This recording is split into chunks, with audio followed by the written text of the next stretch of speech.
volume for the credit union movement. It speaks volume that one credit union that has basically the same products and services as the other credit union can sit together and in one accord have one voice about issues that affect, common issues that affect women. So I really, really want to thank the police credit union for agreeing, and also for Transcorp Credit Union agreeing to this forum. I think it's an important forum. I think it is an unprecedented moment, and I want us to capitalize on that moment. So I'm just saying a pleasant morning to all again. And we start this morning proceedings with the national anthem. So we can stand for the anthem. If you're home sitting, you can also stand.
And as we continue to stand and being members of the credit union, we have our own prayer, and it is the credit union prayer. And we say it together in one accord. Lord, make me an instrument of thy peace. Where there's hatred, let me sow love. Where there's injury, pardon. Where there's doubt, faith. Where there's despair, hope. Where there's darkness, light. And where there's sadness, joy. O divine master, grant I that my sons seek to be consoled as to console, to be understood as to understand, to be loved as to love. For it is in giving that we receive, it is in pardon that we are pardoned, as in dying that we are born to eternal life. Amen. So you all can have your seats. And I now hand you over to Margaret. Yes, Margaret. Jackie, thank you and welcome. Welcome to each and every one of you superwomen here present, and to our live audience on Zoom, and to all those who are not on Zoom and not here, but still thinking about the credit union. Of course. Yeah? This is a match made in heaven. And you know why it's so? Because we are women. Women.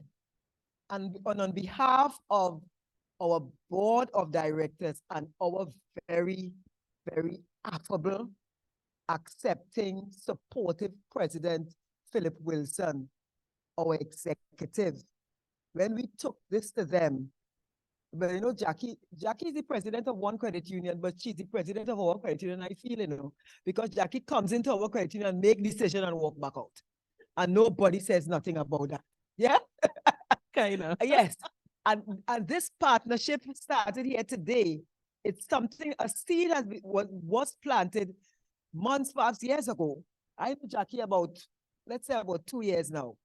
And that seed was planted for this kind of integrated partnershiping of ideas. Because you don't ever put split peas in a pressure cooker and cover it down. Because it's going to blow up. So Jackie and I today decided, weeks before, decided to have this program here today.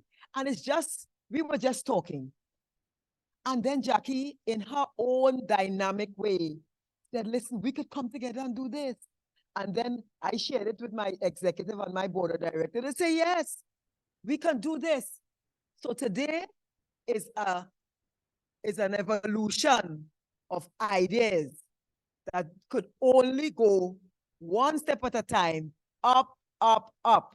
And as we celebrate International Women's Day with the theme Inspire Inclusion, what a good moment to include and to begin this partnership that is going to continue to grow and glow. And Jackie. That's what we're talking about. Mhm. And the theme that we have is what?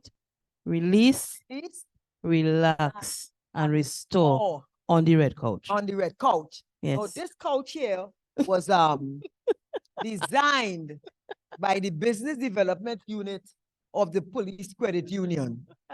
And so on, the material is made of a licritic stretch and so on. And that is why we're here. You are in the facility of the police credit union, one of the best modern building on this east-west corridor. Yes, I can attest. Hallelujah. Yes, from the credit union movement. Yes, from the credit union. You could imagine where else in the past you'd ever think, anytime you want to think about having somewhere, you have to go buy somebody else and rent. But they could come here now in your facilities and get it at a good price. We have levels of love. We have the green space and then we have the open space. So come aboard, you wonderful members of Transcorp, your friends and your family. Come aboard. This partnership is not going to die. It's going to get stronger and stronger as we proceed. And you know, Margaret, you're correct, because you forget to say, when the building was completed, Transcorp Credit Union was the first organization to rent this space. The very first organization, because we believe in the vision, we bought into the vision, and we also aspire, because I mean, you have to look up. You understand? Our asset base is much smaller than Police Credit Union, but you have to look up to persons, and we look up to Police Credit Union. And you know, I want to really thank my board. When the idea came up again, I want to thank the men and the women of my board of directors as well too. We have my vice president holding down things today as well too. I want to recognize it. I hope you're online because I tell him to sign up. But you know, I want to just recognize my board of directors, my officers. I have officers sitting here. I have members of my board sitting here. I have members of my officers sitting here. I have members of my staff sitting here. And I really want to thank you all for buying into the vision, for accepting the vision, for, you know, acknowledging the value of it.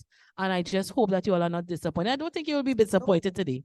You know, and I want to also, you know, look at the array of persons sitting here. You have persons who deal with insurances, persons who deal with health. You have teachers. You have members of the union. You have persons with businesses, small businesses. You have persons with larger businesses. You have persons who dress you. Let me walk now. The Zoom on? I want to walk. Why she's getting up? I want to let me walk a little bit. Remember, we real, this is a real session. So let me walk.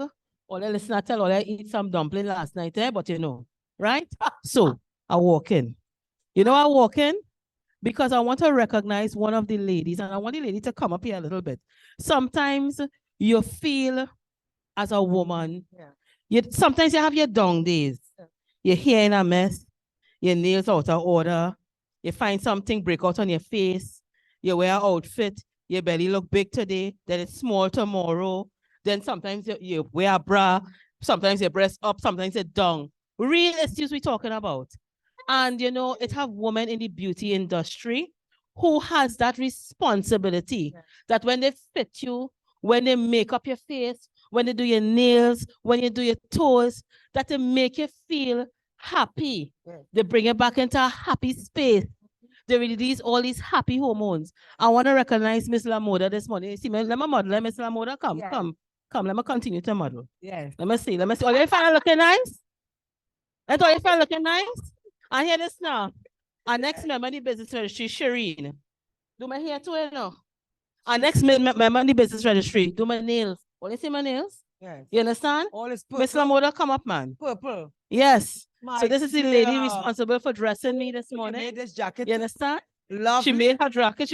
She made this outfit last night. She told me that.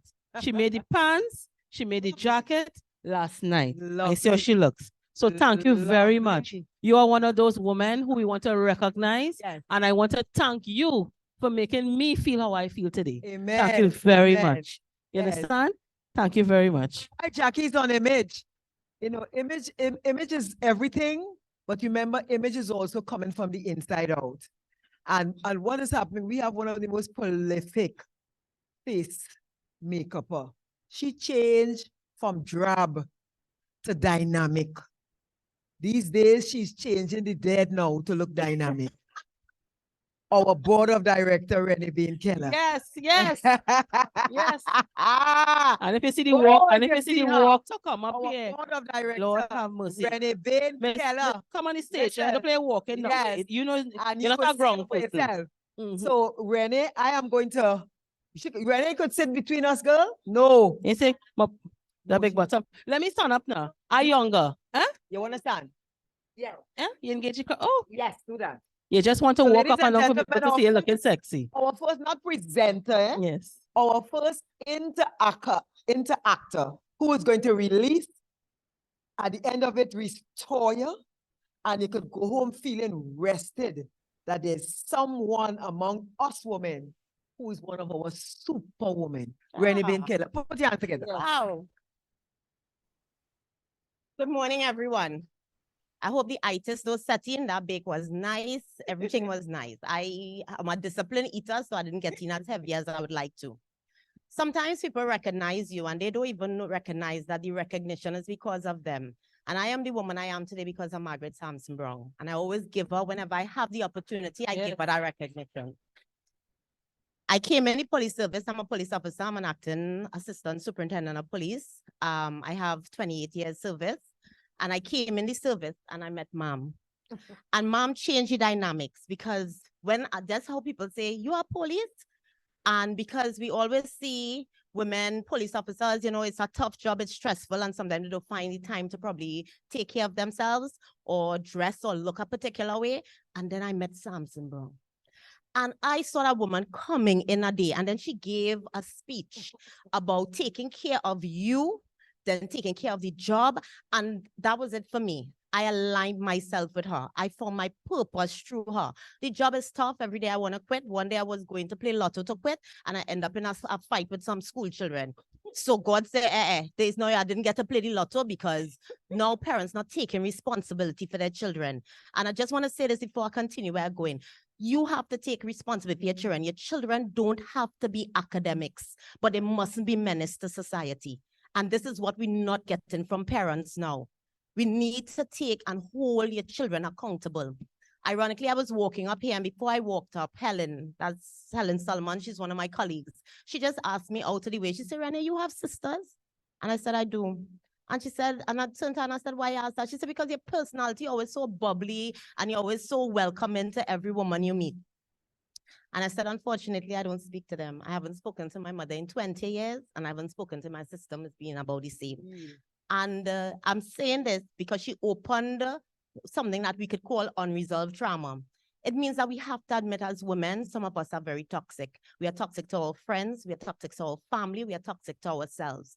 So when I hear women say, I don't deal with other women and I don't deal with other women, I'm not one of those women. I mean, sometimes it has some people you can't have in your circle, but at the same time, if it wasn't for women like Jackie, my interaction with Jackie, we have some talks on, sometimes Jackie called for one thing and we talk for 4 hours. Because these are the women that lay foundations for you. And when Mom literally talk about Jackie making a decision, I was now laughing actually at her because she have on a girdle probably like how I have one. So she sit down and realize, oh, she sit down on the couch. And so if I drop down here, don't call it just unbutton the oxygen I need because all I must stand. I say, oh God, she's looking flat, I can't breathe. I'm standing here and I can't breathe. Oxygen is overrated, but I get a little head though, right? So the thing is that if I fall long, just don't call it just unbutton being spanks, right? So that's what I'm saying is that we put ourselves through stuff to empower other women. All of us had a stomach problem, right? And I'm literally saying to myself that Jackie doesn't even realize how she empowered me. The first board meeting I had with Jackie, all the men in the room, man, when she come in here and we go deal with her, Jackie come, she drop the breast on the table, she say, yes, this is that, that is that. Any questions? Oh, not a man pray after that. And after that, I said, I have to know who this woman is. And I have literally evolved from every woman here. Where's Melissa? Where's Melissa? Where's Shelly? Where's Ruth? Where's Carrie Ann? all Aisha, I seen them. I seen all my team. Where's Laverne? I came here, none of them, they like me, you know, but they ain't gonna say it. Right? None of them didn't like me. But I grew from all of them. When they realized who I was, they supported me. And that's what we need. And sometimes I say this to come back to where I am as a group, as a woman. One day I was doing makeup because I do makeup. I did it professionally. I closed down the business. You have to also know when it's time to let go of things because you're going to burn out. They talk about superwoman. I don't want to be a superwoman anymore. I did it. And I'm telling you, sisters who are on your journey to get in your house, growing your kids, it is very exhausting. I am so tired now at 40. It's crazy. 40, Renee. Renee, 40. Renee, you're wicked. The requirement to enter here wasn't your birth certificate. Right? I am exhausted. And a lot of women will tell you, they'll be like, no, you could do this. No, everything that you decide to do and achieve, you're going to have to sacrifice something. Something is going to get left behind. And you know what gets left behind most times? You. Exactly. I achieved a lot of things in my 40s. And I'm still 40. And Renee, you're wicked. I got my master's at 40. I opened Keller Colors at 40. I started my health journey in my 40s. I was forced to. And my advice is don't let it force you to take cognizance. I reached 210 pounds and laid on the floor for 3 hours because I could not get up. And it was that bad. And the doctor said to me, it's either you go on a journey to weight loss or eat better, or you're going to suffer with sciatic nerve because your spine is compressing. So all I'm just saying is that you don't have to reach us. We holding on to the size 8 jeans will never fit in. The clutter, throw it away, give somebody who will get used to it. You never fit in back in it. All right? Get real, move up to your size 10 or your size 14 and take in the waist. Right? All the fat going in your legs, in your derriere, that's just it. You never fit in there again. But what it does, what exercise does to you, and stand up, my beautiful friend. Stand up, come.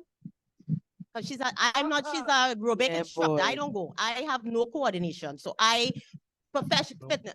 Mom call me what do you call me, a makeup upper? A face makeup upper. So I will call you right. But she's a fitness professional. And she will share her knowledge with you. And all it does, thank you, lovely lady. All it does, it makes you feel better about yourself. Start walking. That's how my journey started, walking. I started to walk all over the place, San Fernando Hill. I went up Mount Hololo and just walking, but you had a strength train as well. But you have to find that discipline. You already have that discipline. You have your discipline because you serve God. You have that discipline because you get up and go to work every day. You bathe, you brush your teeth. All that's discipline, But now you need to let that discipline be directed to you. I eat the same meals for 3 days. You have to eat clean. There is no way, there's no matter. You have to put in the work. This is literally put in the work. And if nothing else you take away, is start to take care of you. Manage your time. You see that Netflix? That's how I got my master's. Like, who used to watch this Bacchanal with Evelyn and EH1, VH1 and all that? Yeah. That's how I got my master's. I saw Evelyn run across a table in a 5-star hotel to beat somebody, I even run across KFC table on Independence Square. And I said, Rena, this is nonsense. You making these women make money off of you, girl. I say you're really encouraging this kind of backwardness because I did some research for Women's International Day this morning, and this started in 1909, where women were feeling disenfranchised because they couldn't vote. They didn't have the same health care, and they had no voice where decisions were being made. And now we have so much voice. All the voices, all you're too wicked. That is the only voices. That is all the voices you hearing on social media. What day it was somebody put themselves out there and I had an opinion about it.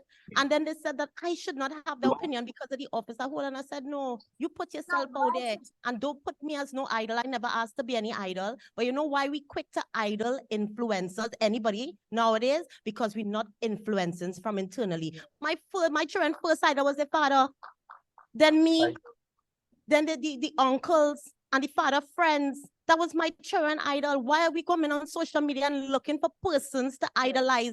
Mom was my idol as the head of my organization. We have to do our internal. Stop coming on social media and looking for idols and frustrating all yourself. Because I came out and tell you all I wear and I spanked, but then you all looking and saying, oh, God, Renee boy, Renee looking good. But yet you all stand there and envy me. I'm suffering. And this is why I open and I share, and anybody who follows my page, I openly come and tell them my struggles, because I don't want you to feel that this is real. We are all putting on a fast, because you know why? Social media is not a good place to be vulnerable. They will take it and twist it and don't know who you are. They never interact with me, and they have a million things to say about you based on a post. You have a post, listen, somebody post, this is how I like my curry. Your curry too yellow, it ain't yellow enough. Yeah, that curry look like it had no salt. That's how social media is. So be careful how vulnerable you are, who you're vulnerable to. This life is easy and it gets easy. And I learned that from the things that you think important now become so difficult. And you'll be like, why was I even stressing about that? But in wrapping up, I just want to say, don't be that toxic person. I have lived through a toxic family. And somebody said I did not break the generational curse. I've just continued it, but I beg to differ. My grandmother doesn't speak to her, well, she's deceased now, never spoke with her children. The mothers, which is my aunt, don't speak to each other, and they don't speak to their children. But I have 3 cousins that we are very close. We speak with our children. So we're hoping that we can break that curse. Now, everybody would say that that is your parents, and God talk about a particular way that you're supposed to honor thy mother and thy father. But he also spoke about parents, do not provoke thy children to anger. Right? And all I'm saying is that as parents, we have toxic traits. I have toxic traits. Sometimes when I hear my children mimic me, I am very ashamed of who I am. But you know what? They grew up in Maloney. They were 2 Black boys, and my fight was different. So I had to do what I had to do. But in looking back, in hindsight, what I teach mothers who are on a journey with boys, you have to fight with them differently now. You have to hold on to your children. It's not just prayers anymore. You have to be engaged. Find out who their friends are, because after God is their friends. Find out who they're visiting, who they're seeing. Check every story. Don't trust them with nothing. Mommy, we're going on. So. No. Sometimes there was a particular girl, she told her mother she was going to some study class, and she never came back home for 3 days. Right? Well, we find her on the 3rd day. Right? And they're always going by somebody who have a sponge on the ground, not a mattress, and a Lasco fan with no face. Right? So we had to hold on to we young girls. I think when you take off the face from the Lasco fan, you get more breeze. All right? So I'm just saying this to you all and wrapping up. Watch your toxicity. Internally, you are toxic. We as women need each other. Like when I started going through the transition, the doctor said, remember, but there's the last level of puberty. Some people miss that, right? Yeah, but good.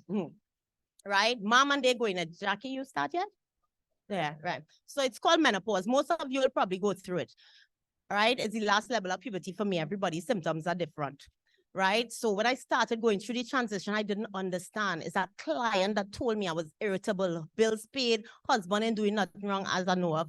And if you know, don't tell me, because I don't cook, I don't clean, I don't pay mortgage, don't mash up a happy home. Right? So I don't want to know. Right? So what I'm saying is that I didn't know. We need each other. Men are different. I could literally walk up to my sister and say, hey, I'm going to the bathroom. She coming. Right? And then I probably, hey, girl, how that bones looking so, how them hips looking so. But a man cannot walk up to the next man and say, hey, you're lifting weights, how them balls on them. A man cannot do that. So you see how tribal we are? We are different. Our growth is different. We need that bond. You understand? If you do that, exactly, a man can't do that, but we do it all the time. Ask Shelly, who else do it in the back to me? Yeah, a couple of them, because I'm putting on the weight. All right, I'm trying to manage it, but all the perimenopause weight going there. Yeah. So and the KFC, Rennie, and the KFC. No, I don't eat KFC, Jackie. I boycott it. Yeah.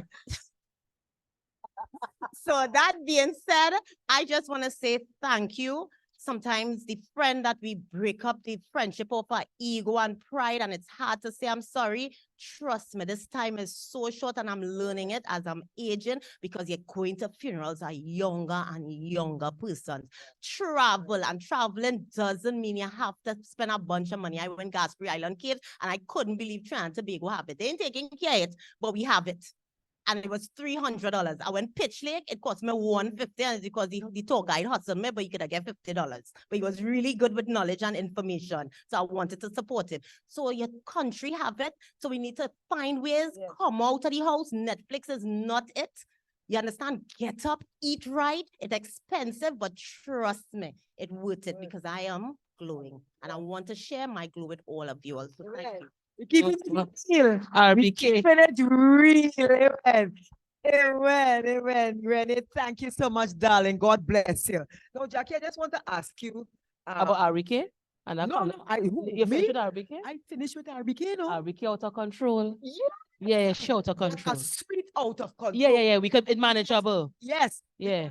Tell you, I am sure that she touched a lot of hearts here today.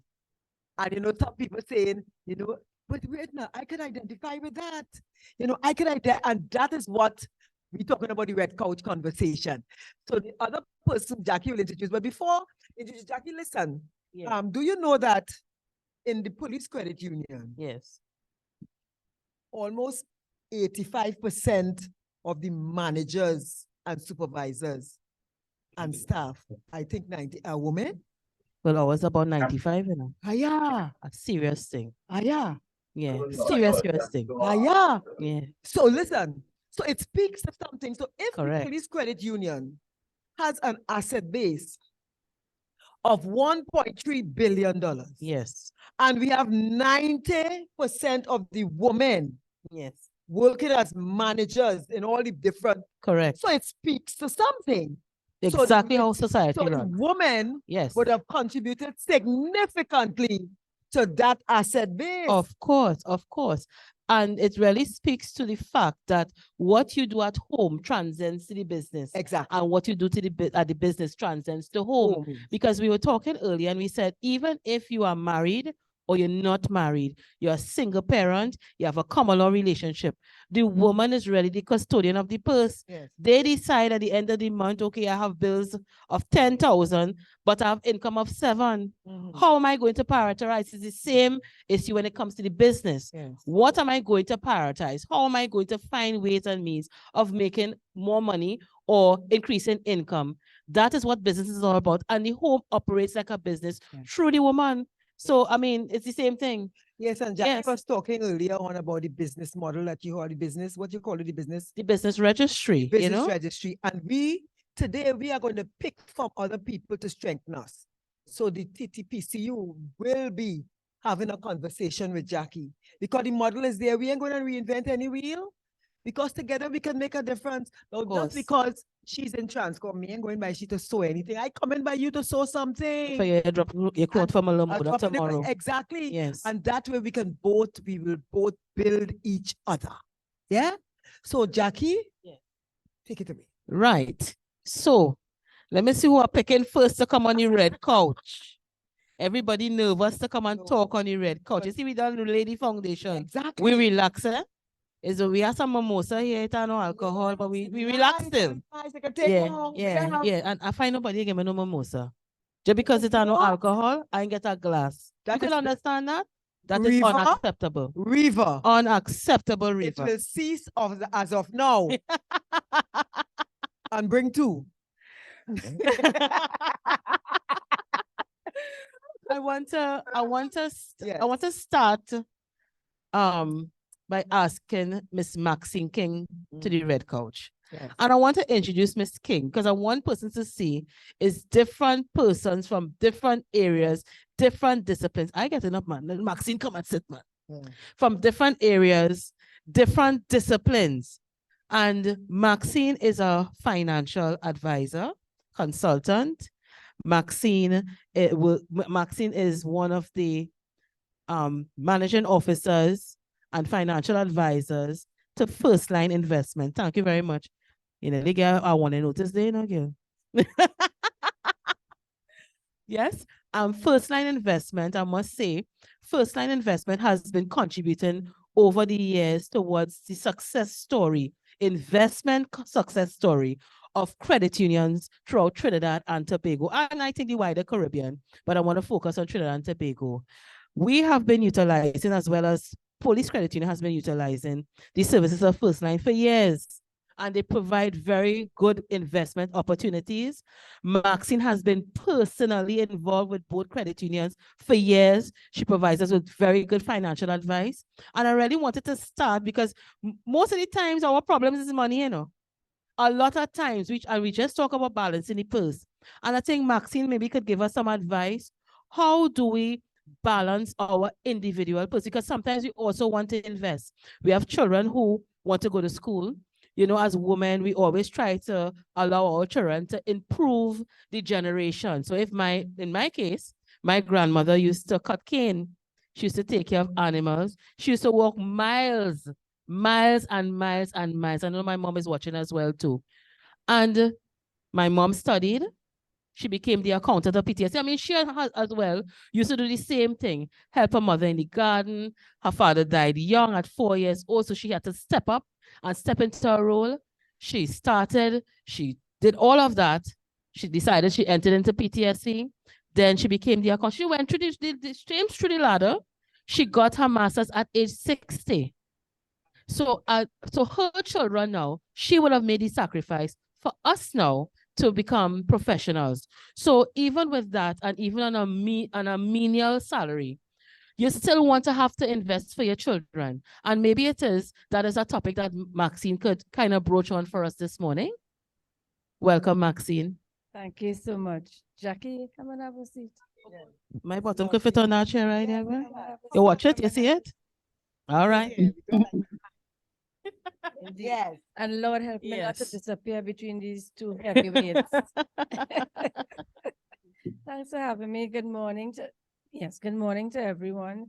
Happy International Women's Day to all of you and those who are watching online. It's good to be here. Jackie, has introduced me and focused a lot on my organization, but I want to use my personal experience and tell my own story, and it's coming from the heart. Now, I grew up with a single mother, so much of what I understood about parenting came from her and my uncles, my grandfather, etc. I did not grow up with my father. It so happens that I was in a relationship as well. I was married, and then I became a single parent. So I have made along the way. I've seen it from being in a relationship. I've seen life from the perspective of me having to hold that purse and do what I had to do, right? So I'm going to give a perspective from both of those. I want to refer to an African proverb that says, and some of you may know it, if you want to go fast, you could go alone. But if you want to go far, go together. And one of my first lessons that I learned, I got a lot of burns along the way, was that you see the money that come, and I'm going to try not to use money too often, and I will explain why in a little moment. The funds that come into the home, right? Whether you're a single parent, whether you have a partner, and especially if you have children, there has to be some kind of collective decision making as to what those funds are to be used for, right? You have to jointly agree that, listen, and this is even if you're self-employed, you're not employed, or if one partner is getting more income than the other. The idea is that if you want to grow, and Jackie just alluded to the fact that a home is like a business. So if you want to grow your home, if you want to go far, then it means that, for me, it meant that I had to discuss with my partner, or maybe I didn't, and that's where I fell down. And as my children grew older, I understood the importance of them getting involved. So what did I do? What I did was to allow my funds to stretch a little more than it would have if I didn't do that. What it also did was introduce my children to the idea of sacrifice, to the idea of discipline, to the idea of financial management. And I don't want to use the word money, because what I've realized is that, because we had scarce resources, focus on money. And what money did, that when you focus on money a lot, and I focus on money a whole lot, it took away, in some measure, the direction that the children wanted to go. So it took away the passion, some of the passion in terms of what they really wanted to do with their lives. So I'll give you an example. My daughter wanted to be a teacher. Again, but she's there. She was She was the one. She was also She's good the at only science. person. But I said to her, And want to they are the only two teacher? persons. And I'm not saying it Because demeaningly, we would have mistake would have sent but an you email know what was already the driver stating with the that only statement? persons You wouldn't make enough money, what and levels that the therefore persons you will would get. continue the cycle. So you need to go and look for some other kind of profession. And of course, she did that, and she's successful now. She's in the medical field and whatnot. But and she has learned to develop a passion, because intrinsic part of her personality was that she likes to serve. So she's found herself in the medical profession where she's getting to serve. And I'm assuming that's why she wants to teach, because being able to teach meant she would have been able to serve. One of the other things that I learned along the way is about paying yourself first. Now, somebody just spoke about, your work, and when you get your money and whatnot, and the first thing you're studying is the children, the house, the this, the that, So my idea was, listen, if I paid myself first, even if it meant $20, and then it could go up $50, $100, it meant that I was introducing the idea of saving, the idea of investing, and the idea of budgeting. But I want to also add, what it did was also help me to come to terms with the idea of borrowing, and also of introducing charity as part of my daily life. Now, there's always somebody who's in a worse off situation than you are. And I firmly believe that when you give, you're going to give many food. And it will come at a time when you least expect. But you can't do it in a boastful way. You're going to be going to tell people, give this one, but you do it quietly. Even if it's, and you don't have to always give charity by way of money. You can, in fact, give of your time. So that's one of the things that I embraced and passed on to my children along the way.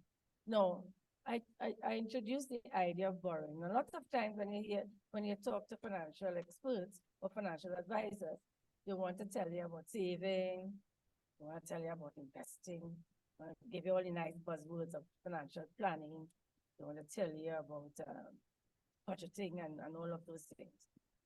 For me, my reality was that I found myself with having 3 children, and we had all known along the way that each and every one of them had to go to university. Just had to. And let me tell you how that subliminally got into their minds. When I was in a particular financial institution, at that point in time, I was a single parent, right? When I left, let me just roll back a little bit. When I left university, my mother said to me, you have to join a credit union. Those days I listened to her a whole lot, and I didn't. But I never used the services of the credit union. My first loan was not from the credit union. It was from a commercial bank. Along the way, however, my children got big and they got into high school. And at that point in time, well, of course, the other party is not contributing anything to the home, or precious little. So I had to make ends meet. So I decided, you know what, every year, and I make no apologies, and I'm not ashamed. Every year I went to the credit union and borrowed for the books for the children. Every year. Some people scoffed at the idea. They said she had to go and borrow. She working in a financial institution. She had to go and borrow to buy books to the children.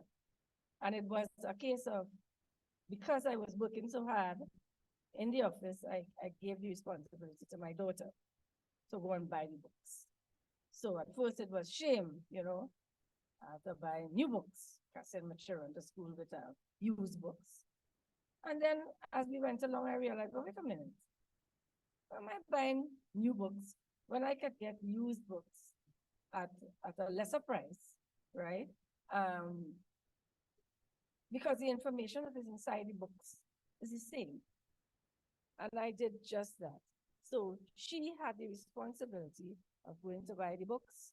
She had the responsibility of determining what was the best price to take for whatever books. So she was all over town buying books. But guess what was happening? Every year, so those three children went to three different schools. And so there may not have been commonality with respect to the books. But Mr. Man was always felt that she have money because I did not sit down and agree with him that, listen, the money that coming into this room is for this, that, and the other. So his money was his and mine was for everybody else, right? And I guess he too. So so whenever it was time to get August holidays and whatnot, you know what he was doing? He was getting other people book lists. I shudder to think who it was, but other people book lists and taking the books that I took a loan to get for my children and giving it away. So every year, that was another reason why I had to go and take a loan every year to buy books. But the point I'm getting at is that that was an important lesson to each and every one of my children. And what happened is that they all knew that, listen, we have to get scholarships. Mommy cannot afford for us to go to university. We want to go abroad. And everybody focused on getting scholarships, full scholarships, and everybody did. Everybody did. Right? And also along the way, and I'll talk a little bit about my son. He had a fetish for clocks. Remember Fatima? I don't know if it was that in school at the time the boys were all talking about clocks, but I can't afford no clocks. Yeah. So what did he do? He said, Mommy, if you were to buy brownie mix for me, I can make some brownies and I could carry to school. I can make them in the night. I'll make them for myself. I will take them to school and I will sell them and I will make a little profit and that will go towards, because he wanted cream clocks, brown clocks, black clocks, everything clocks, right? And he did it on his own. Today he continues to be an entrepreneur. The school tried to squash it because they said he had no right to be competing with the snackets. So he got in a bit of trouble there. But the important thing is that he was allowed to do it for a little while, and the entrepreneurial skills that were introduced, right? He was able to continue it, and he continues it. He continues it to this day. Another, you know, when you're getting old now, you just forget it. I was going on to a good point, and all of a sudden, the thing just leave my mind. I feel Maxine need a mimosa. Yes, it looks so, but a mimosa with something else in it. Yeah. That's my girl. My sparklet up. My girl. No, I just remember the point. The other point that I wanted to raise is, you know, I recognize talking about scarcity in the home, right? And people do it a lot today. You know, we focus on scarcity as distinct from having a little that can go a long way. And let me explain. When you keep saying in the home, well, we don't have this, and we don't have that, and I can't buy this, and I can't buy that. What that does, what I did for some children, is to make them want to go out there and get it by whatever means. If, however, you approach it as, well, we don't have this today, but if we continue on our path, if we focus on the discipline and the sacrifice, paying ourselves first, you know, spending in the manner in which we said we would spend, cutting back here, cutting back there, then the focus on scarcity becomes less of an issue, and the focus on getting more becomes more of a priority. Yes. So I have found that a lot in my home. And another thing that I did with my children was encourage them or introducing that idea into their head that, listen, you know, you could try and get a little work. So some people might say, I don't know if I did something against the labor law, but my daughter, at age 14, she got a little N I had a friend who was managing a credit union, and she started to work there at age 14, right? And what that did for her, now she has introduced her children to the same thing. She lives abroad, but every one of them, my mother always used to tell us, or they had to get up and get him, get up and get. And so she has introduced that. Now, some people may say, it's punitive. And why you want to make your children go and help themselves or work at such an early age? But what that does, or what it did was introduce to them at an early age the value of $1, the value of respecting other people's property, the value of, listen, when I work hard and I make my money, then I'm going to use it wisely.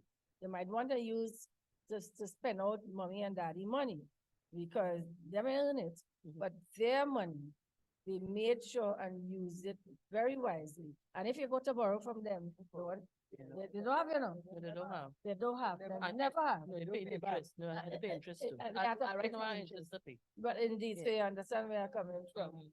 So my thing is that this business about in financial matters, right? It's really it's a simple one. I have clients who come to me and they say, I never started investing before because all I had was X or Y. And I have to tell them, I say, listen, your wealth is defined by you. Your wealth cannot be defined by society. You don't have to have $1 million to say that you're wealthy, or you don't have to have $500,000, 5 million, whatever. Your wealth is, and how you create your wealth is defined by you. And you alone can create it. Of course, you have to use other means to be able to get it, but you alone can create it. And you can start just by the simple notion of paying yourself first, putting aside every day, every month, whatever you can, and it will grow, drip, drip, the bucket will fill, and that's how you're able to come to a place where you can, in fact, say, well, okay, I reach.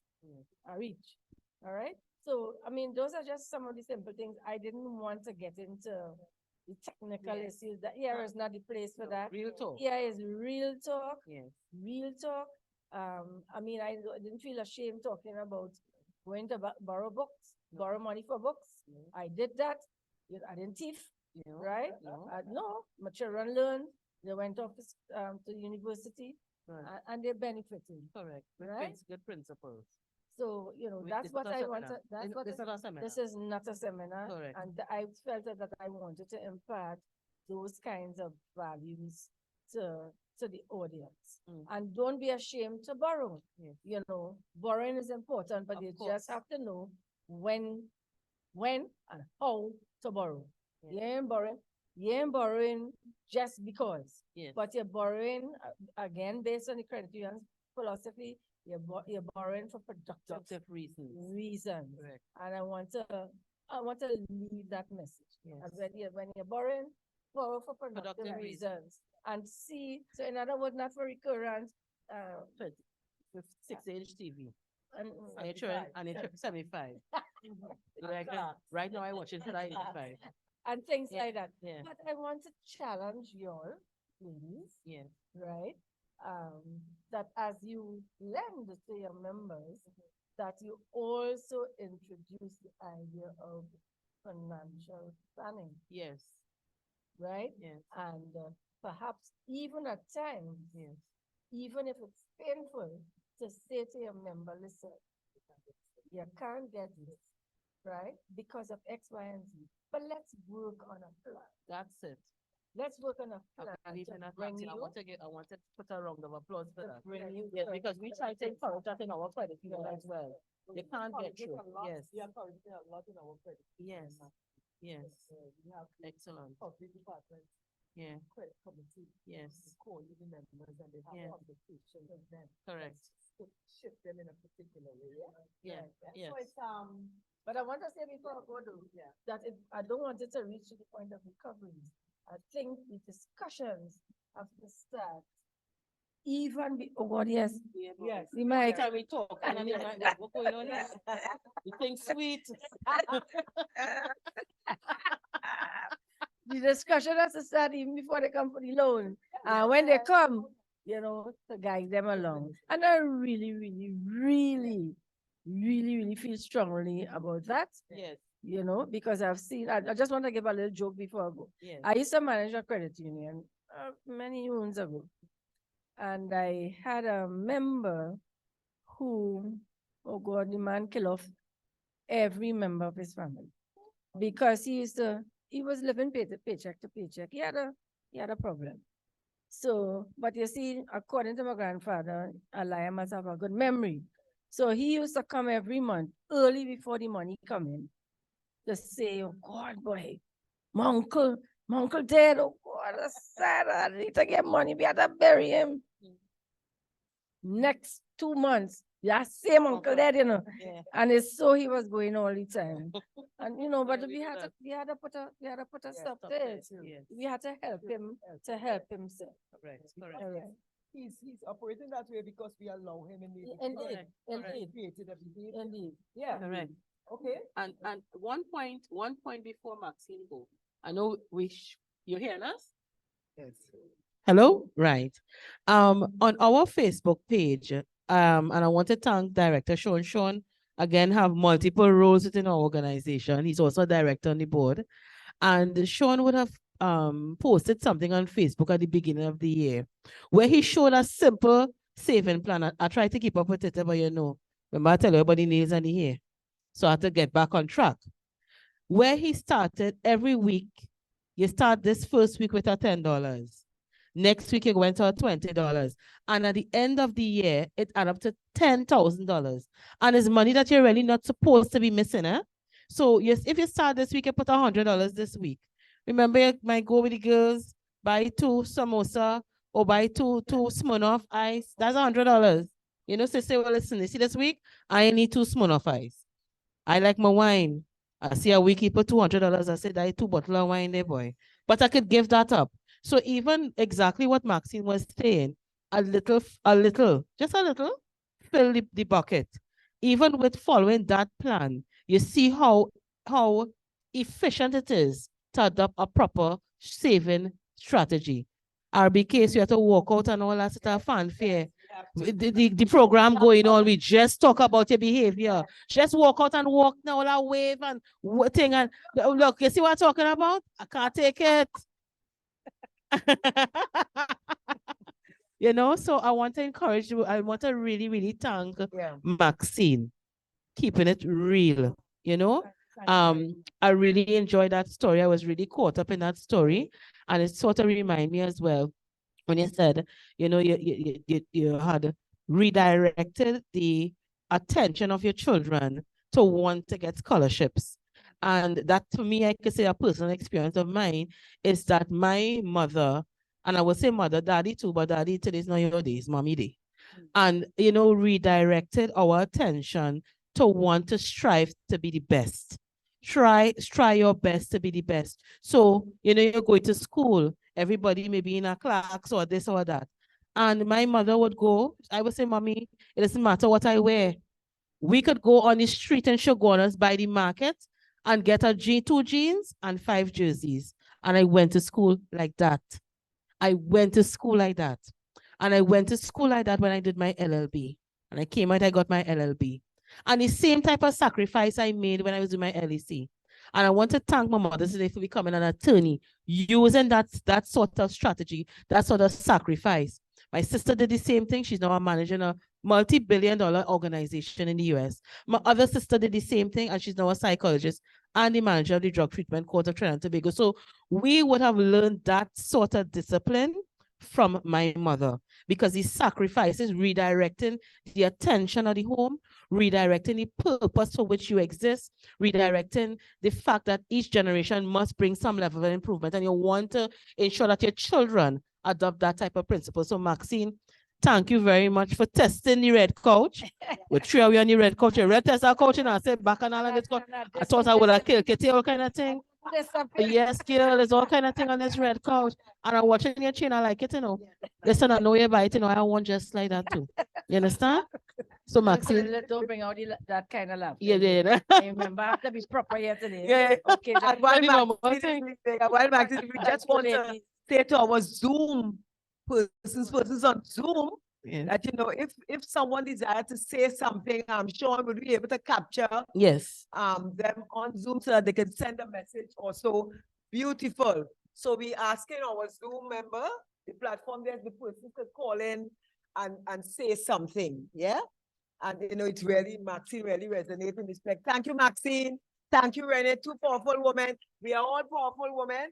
But I just want to say to those who came in a little after the breakfast is served. Don't wait until it's over. Get up, go get your breakfast, sit at the table and have the Virtual breakfast. the virtual breakfast. Sean, do you mind if you could go by the breakfast? Is it possible you can go and show them and ask the virtual people what they Oh, no. want? It's Oh, not no. possible. Remember, So we just remember it's that wanted- kind of thing. Yes. You forget your high tech. Right. Look what's going on up in the sky. Yes. You want to walk. We don't do that anymore. Let me tell you something. It's a virtual try-on glasses, isn't it? Yes. You could try on glasses virtually. Could we send some breakfasts for the people on the virtual platform? Let us do that. So, ladies and gentlemen who are tuned in, we have coconut bake, Yes. fry bake, Yes. The Waffles. Yes. sugar-free syrup, Yes. saltfish, Yeah, man. tuna, Yes. cheese paste, Yes. and sausages. Yes. And In the a mimosa. purple plate. Yes.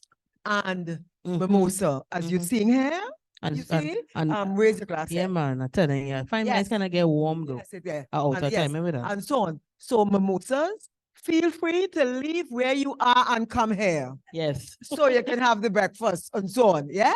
But this is what and who we are. Yes. When we planning something, we women, when we come together to do something, there's no way. Of course. There's no way. I want to recognize my dear director, Ingrid Maxwell.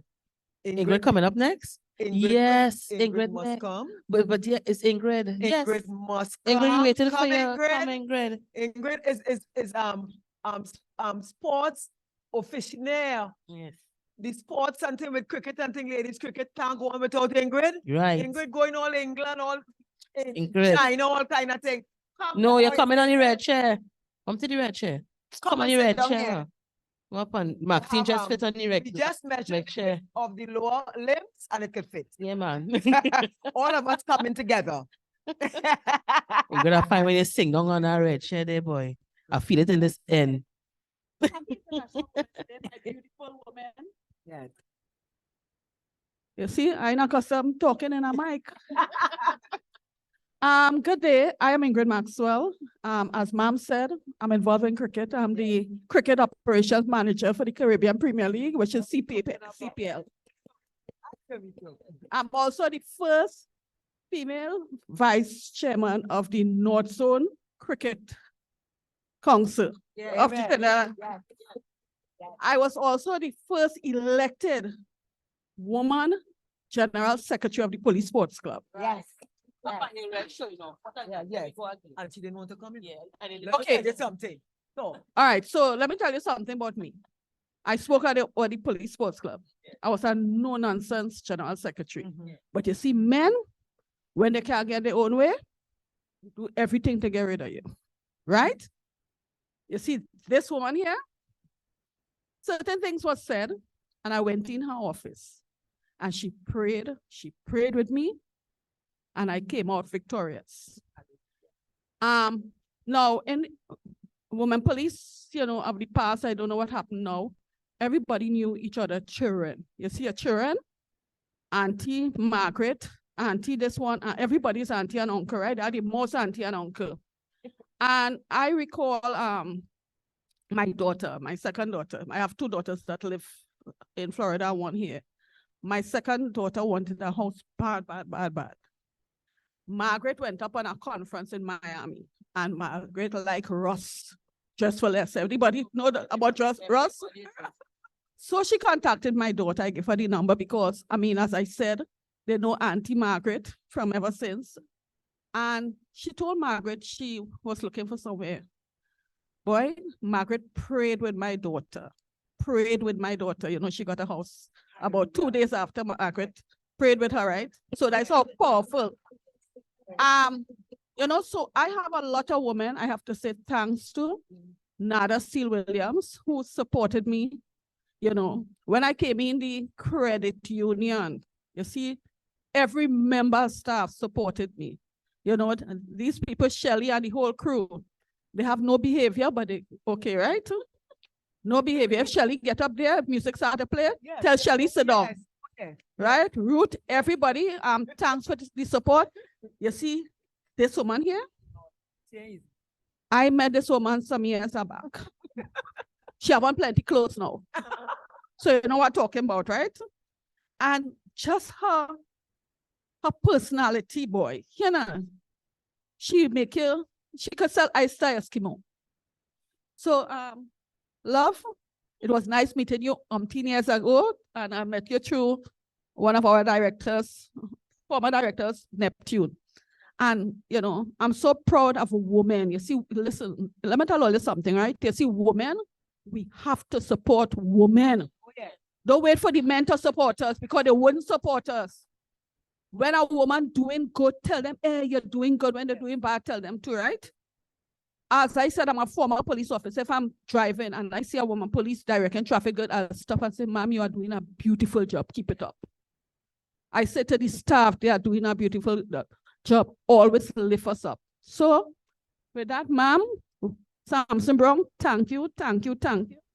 My darling here, thank you, and to all the women here and all on Zoom, I love you all and thanks for the support. Let us support women. Real. We Keep it keeping real. it real. Yeah? We get it up. Listen, I tell you, rub your knee before you come up on this couch. We just They rub no supported her. knee and you want to show. That's why if I know what's coming up, I'd have banging her. But Oh, God. Keeping it real. Have anybody on Reba, Zoom who wants You're pumping who Reba. wants to have a conversation with us in Zoom? Nada? No, we're Nada. Nada here? Nada, come here. Nada. Nada Never is see a if I see member of Nada. the credit committee of the Trinidad and Tobago Police Credit Union. Now, but let me tell you something. If we only whisper, Nada sing a line. She has a beautiful voice. Well, then Nada, come and sing something. She now. has a beautiful voice. Hey, Nada, Nada. come sing Nada. something. You. Nada has some Nada Let me twin get boys. intimate Nada, shot. you have twin boys? Yeah. 2 boys that nearly twin. Let Nada sing something. Nada sing something. Sit down, Nadi. Listen, Nada, before Nadi was this popular thing. Nadi, you never used to say Nada. When you say Nadi, yeah, she know my name is Nada Steve. No, with Nadi, when you say Nadi, yeah, she wants to be associated with Nadi. Nadi, behave yourself. Good morning, everyone. My name is Narda Steele Williams. I like to pronounce the R because if you notice this morning, she used the word nada, which is not my name. I mean, how can you look at me and call me nothing? Right, so I am Narda. I will sing a little something for you guys, right? I hope I remember the words. But it's a song that motivates me. One of the songs that motivates me on a morning when I'm driving to work. I am an inspector of police. I've been a police officer for the past almost 30 years. I am seeing the light at the end of the tunnel and I'm looking forward to it. When I joined the service, I was very athletic. I was a national athlete. I actually played volleyball. I would have received numerous awards. And at one point in time, I was nominated as in that sporting discipline for Sportswoman of the Year. So I like to sing too. So I have 2 boys, 27 years and 20. I am 50, almost 51. I'll be 51 next Friday, and I'm proud to say it. Right? So I'll just sing the chorus of this song that motivates me on a morning, and I hope that it can do the same for you guys. It's Sissy Winan. 1,000 generations falling down in worship, sing the song of ages to the Lamb. And all who've gone before us, and all who will believe, will sing the song of ages to the Lamb. Your name is the highest, your name is the greatest, your name stands above them all. Above all thrones and dominions, all powers and position, your name stand above them all. And the angels cry, holy, all creation cry, holy, you are lifted high, holy, holy forever.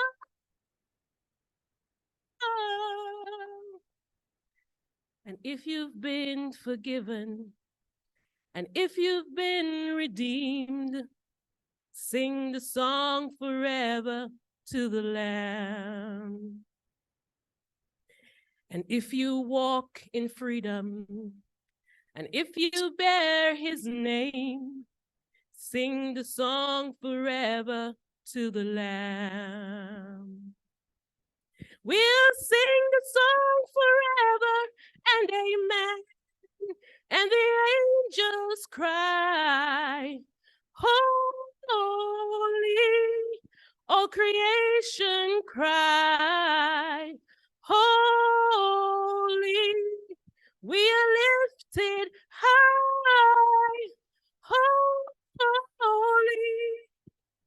holy forever. Hear your people sing, holy, to the King of Kings, holy, you will always be holy, holy forever. You will always be holy, holy forever. So I just want to tell you guys,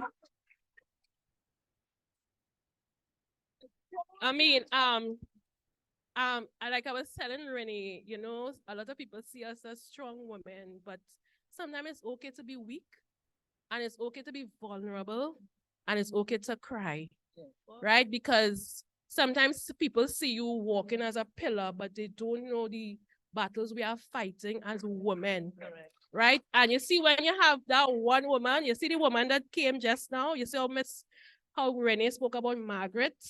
Ingrid has been that woman for me, that in the absence of my mother physically, who spent most of her life abroad, passed away almost 10 years, God rest her soul, I call Ingrid mother, and her children see me as their big sister. So it's always good to have that support. It's always good to be vulnerable, no matter how strong you are. It's good to be strong for people, but always know as a strong woman, you need to have somebody there to be a pillar of strength for you. And whoever is your, not even your spiritual influence, always tap into that, right? So thanks for the impromptu. Welcome to the red chair. And I really want to wish everyone a happy International Women's Day. You all are beautiful. You all are women. You all know Shaggy's song, The Strength of a Woman. We are all that strength in women and the other woman next to you. So thank you very much. So, yes. And She nearly make me cry, you know. Yeah, my eyes started well up there, but then I remember the eyelashes. You know, it can't fall off and it can't fall off right now. You understand?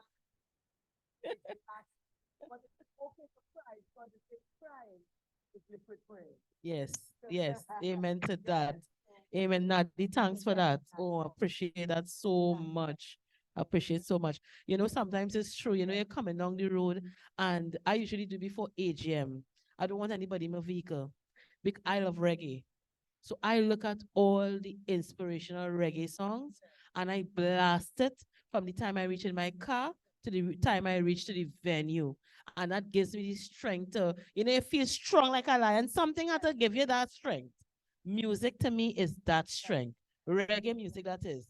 Conscious reggae music is my strength. And spiritual, ordinary Christian music is also my strength. So you have to look at it. You have to determine at the time where you sap your energy from. And I like the point that she raised. You know, sometimes how people are wrong energy killers. I cannot take an energy killer. I cannot take a, you know, you're trying to do something positive and they're heavy. Oh gosh, I can't take that. So I want women to stop being heavy around each other. Encourage one another because that heaviness is wearing your spirit and it keeps you back. It's like a yoke around your neck. It keeps you back from progressing. Stop being energy killers to one another. Stop it. You know? Like, you have to get rid of the Goliath in your life. Yes. Be the David. Yes. Because David was just a small guy with 5 stones and a slingshot. And this big, whoever with all the different things, all those big things in your life, you must get rid of them. They are Goliath. Yes. Yes. Go forward. Yes. And David always played the little flute when Saul wanted to kill him. He would play the music. Yeah. Music is the soul and the seed of the other. Why are we on this energy thing? Yeah. Bring on the energy, do you? Oh God, who's the energy girl, boy? Which one is the energy girl? Where? But I ain't seeing her. Civil, where you? What's oh God, Civil. All right. I'll come back to Civil. Yes. I want to bring on Camille Farry. Hear this now. Camille is a teacher. She's an assistant dean at St. Francois Girls College. Camille recently lost her mom. I want you to cry, eh? Right. Because remember the eyelashes. Just remember the eyelashes. Camille recently lost her mom. Camille trying to build her house. Camille just trying to continue to be a strong woman. She is a chemistry teacher. Camille, you know your bottom and my bottom, but you balance when as Margaret going there. You understand? Right. It'll be good. And I asked Camille impromptu. She said, I'm nervous, blah, blah, blah, blah. And what I said, I don't care. I just want you to come and, you know, you are teaching an all-girls school. That in itself is a challenge because you have to deal with issues as peer pressure, self-confidence, pushing them with a different, to be ambitious, keeping them focused, keeping them grounded, keeping them off of social media. Social media is a real heavy influencer. I want you to share a little bit of your experience, how you as a teacher motivate your girls, you as an assistant dean as well, to having responsibility a lot of times over administrative issues in the school. I just wanted to share your experience with us this morning. Thank you. Happy International Women's Day, everyone. Good morning. As a teacher trying to motivate these students, I talk the talk and walk the walk. So I try to be positive for them. I have a group of ladies right now, and it's hard to tell them, I said, God, I said, like, I birth you all. Everywhere I turn in school, they're around me. And one of the things that they say is, Miss, why you always dress like that? Why you always carry yourself like that? And I say to them, that is what I want from you all. So I want you all to carry yourself in a particular way. So I have to be that example. And some of the things that we face in schools is that parents are so busy to not be an example for their students. Not that they're not examples, but they're not there for the students to see what things should be like. And one of the other downfalls, that parents now want to be student friends. So in schools, there's a challenge when a parent wants to be a friend and not a disciplinarian. It comes out in school where we are disciplinarians and they're not listening to us because they want us to be their friend too, but there's time and place. But at a girls' school, I also tell them that they need to be their sister's keeper. They need to help each other, support each other. And our school is one of the entrepreneurial schools. All the little girls have little businesses. And they, Excellent. I just joke with one of them and call her. I say, you're Miss Bougie Rich. She has two bank accounts. She had to donate something for the school. She said, Miss, I can't go to the bank. Let me get your banking information. I'll transfer the money to you.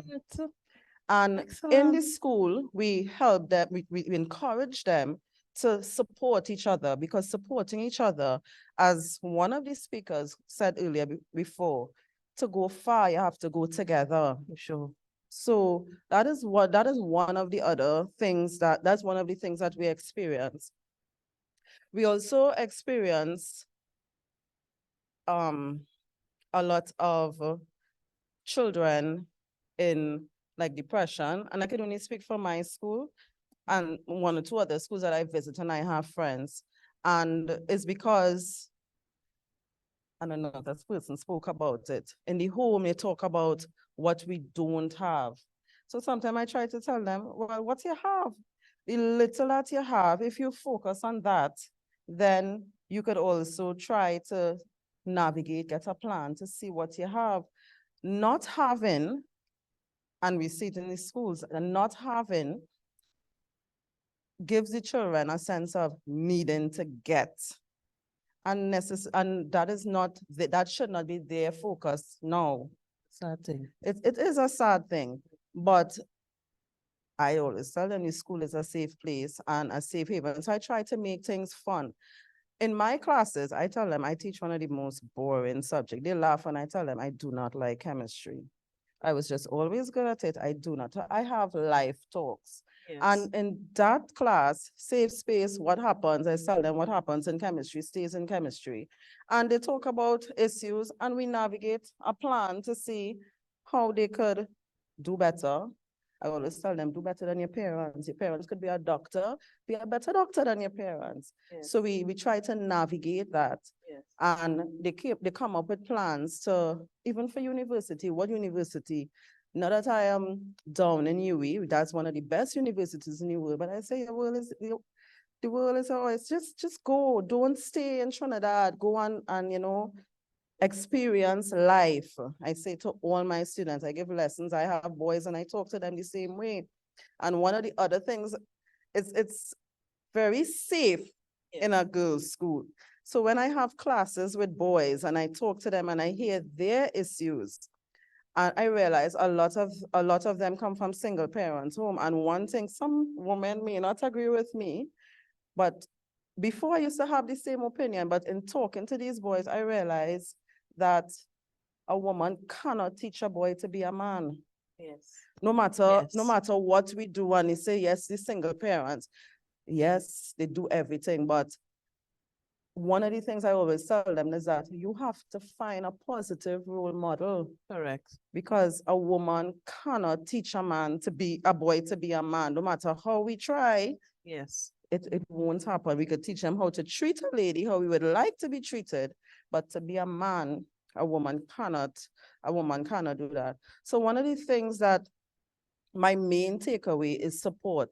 We need to support each other through the good, through the bad. I mean, I have female family members that I look up to, Yes. those who did law and used to be home by us studying, and they're the ones I look up to, and I realized that when I had to study, I emulated. I remember my cousin locked up in a bedroom studying her law, and I was like, all of that to be successful, boy. And you know what? When it was my turn, I did the same thing. Yes. You know, so I had, and my aunt and my mommy, I remember my mommy didn't do sciences, I did sciences, but every night I study and that lady's on the chair. Next thing I look, she's sleeping, and it is the support the Yes. support of a parent, support of your family member, support of the friend. We must be each other's support Correct. through anything. Correct. Yes. You know, is always a touching issue when it comes to single parenthood, because the majority of single parents are mothers with the children. The Yes. majority.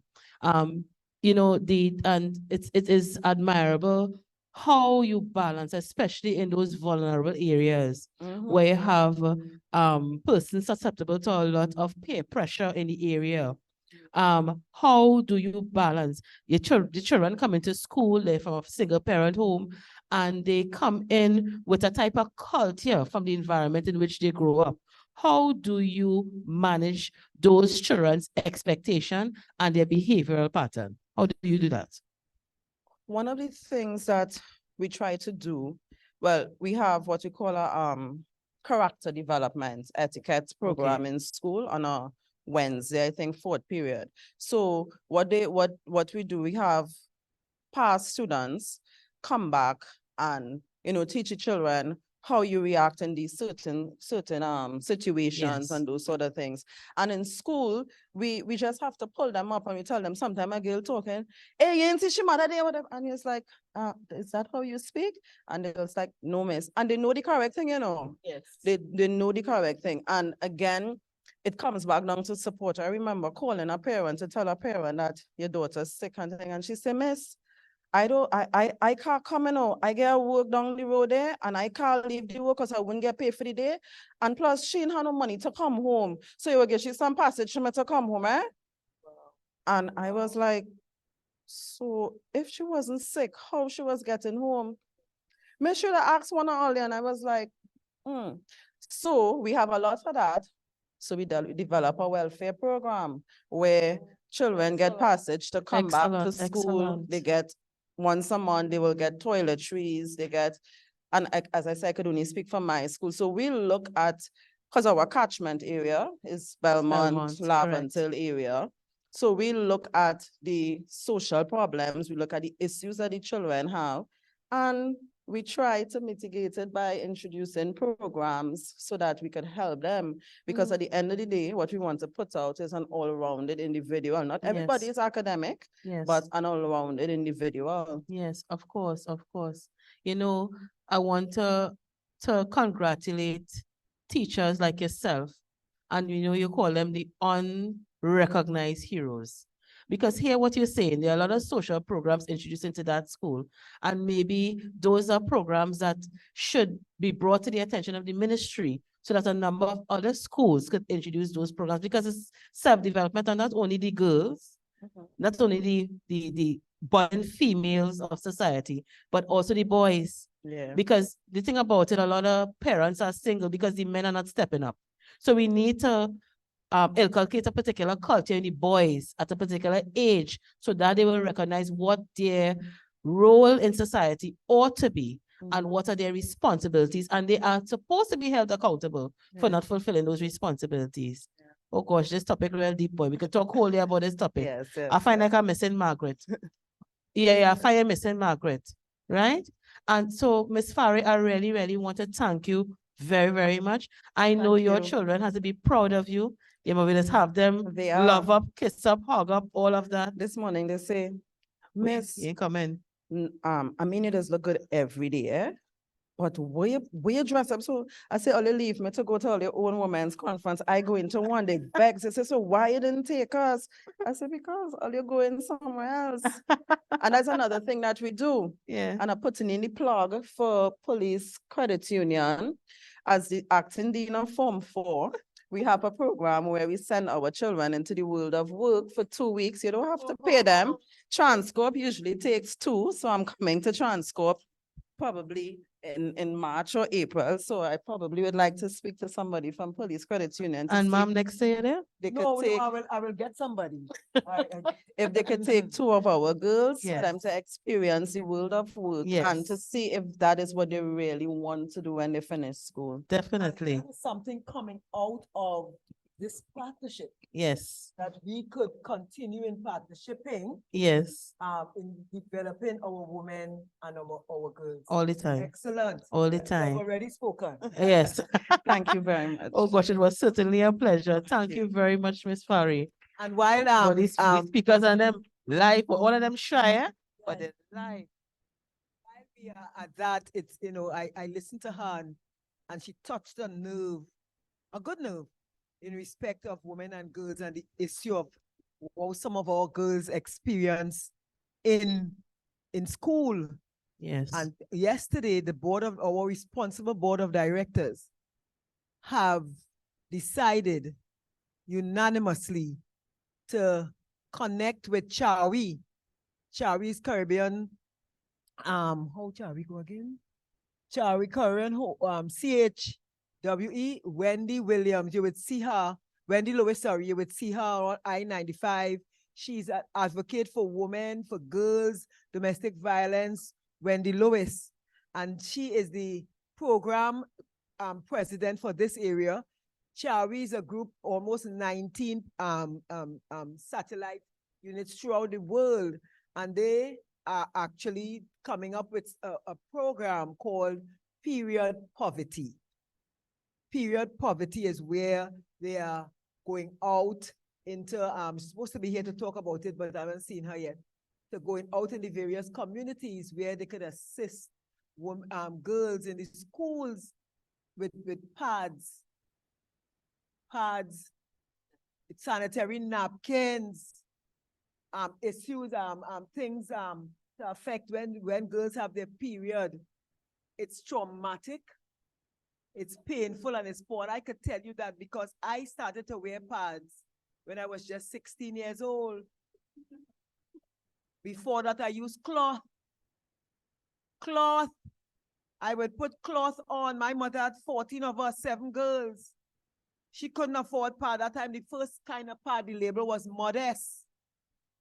Modest. You put a string around your waist and you hook it to the front and you hook it to the back.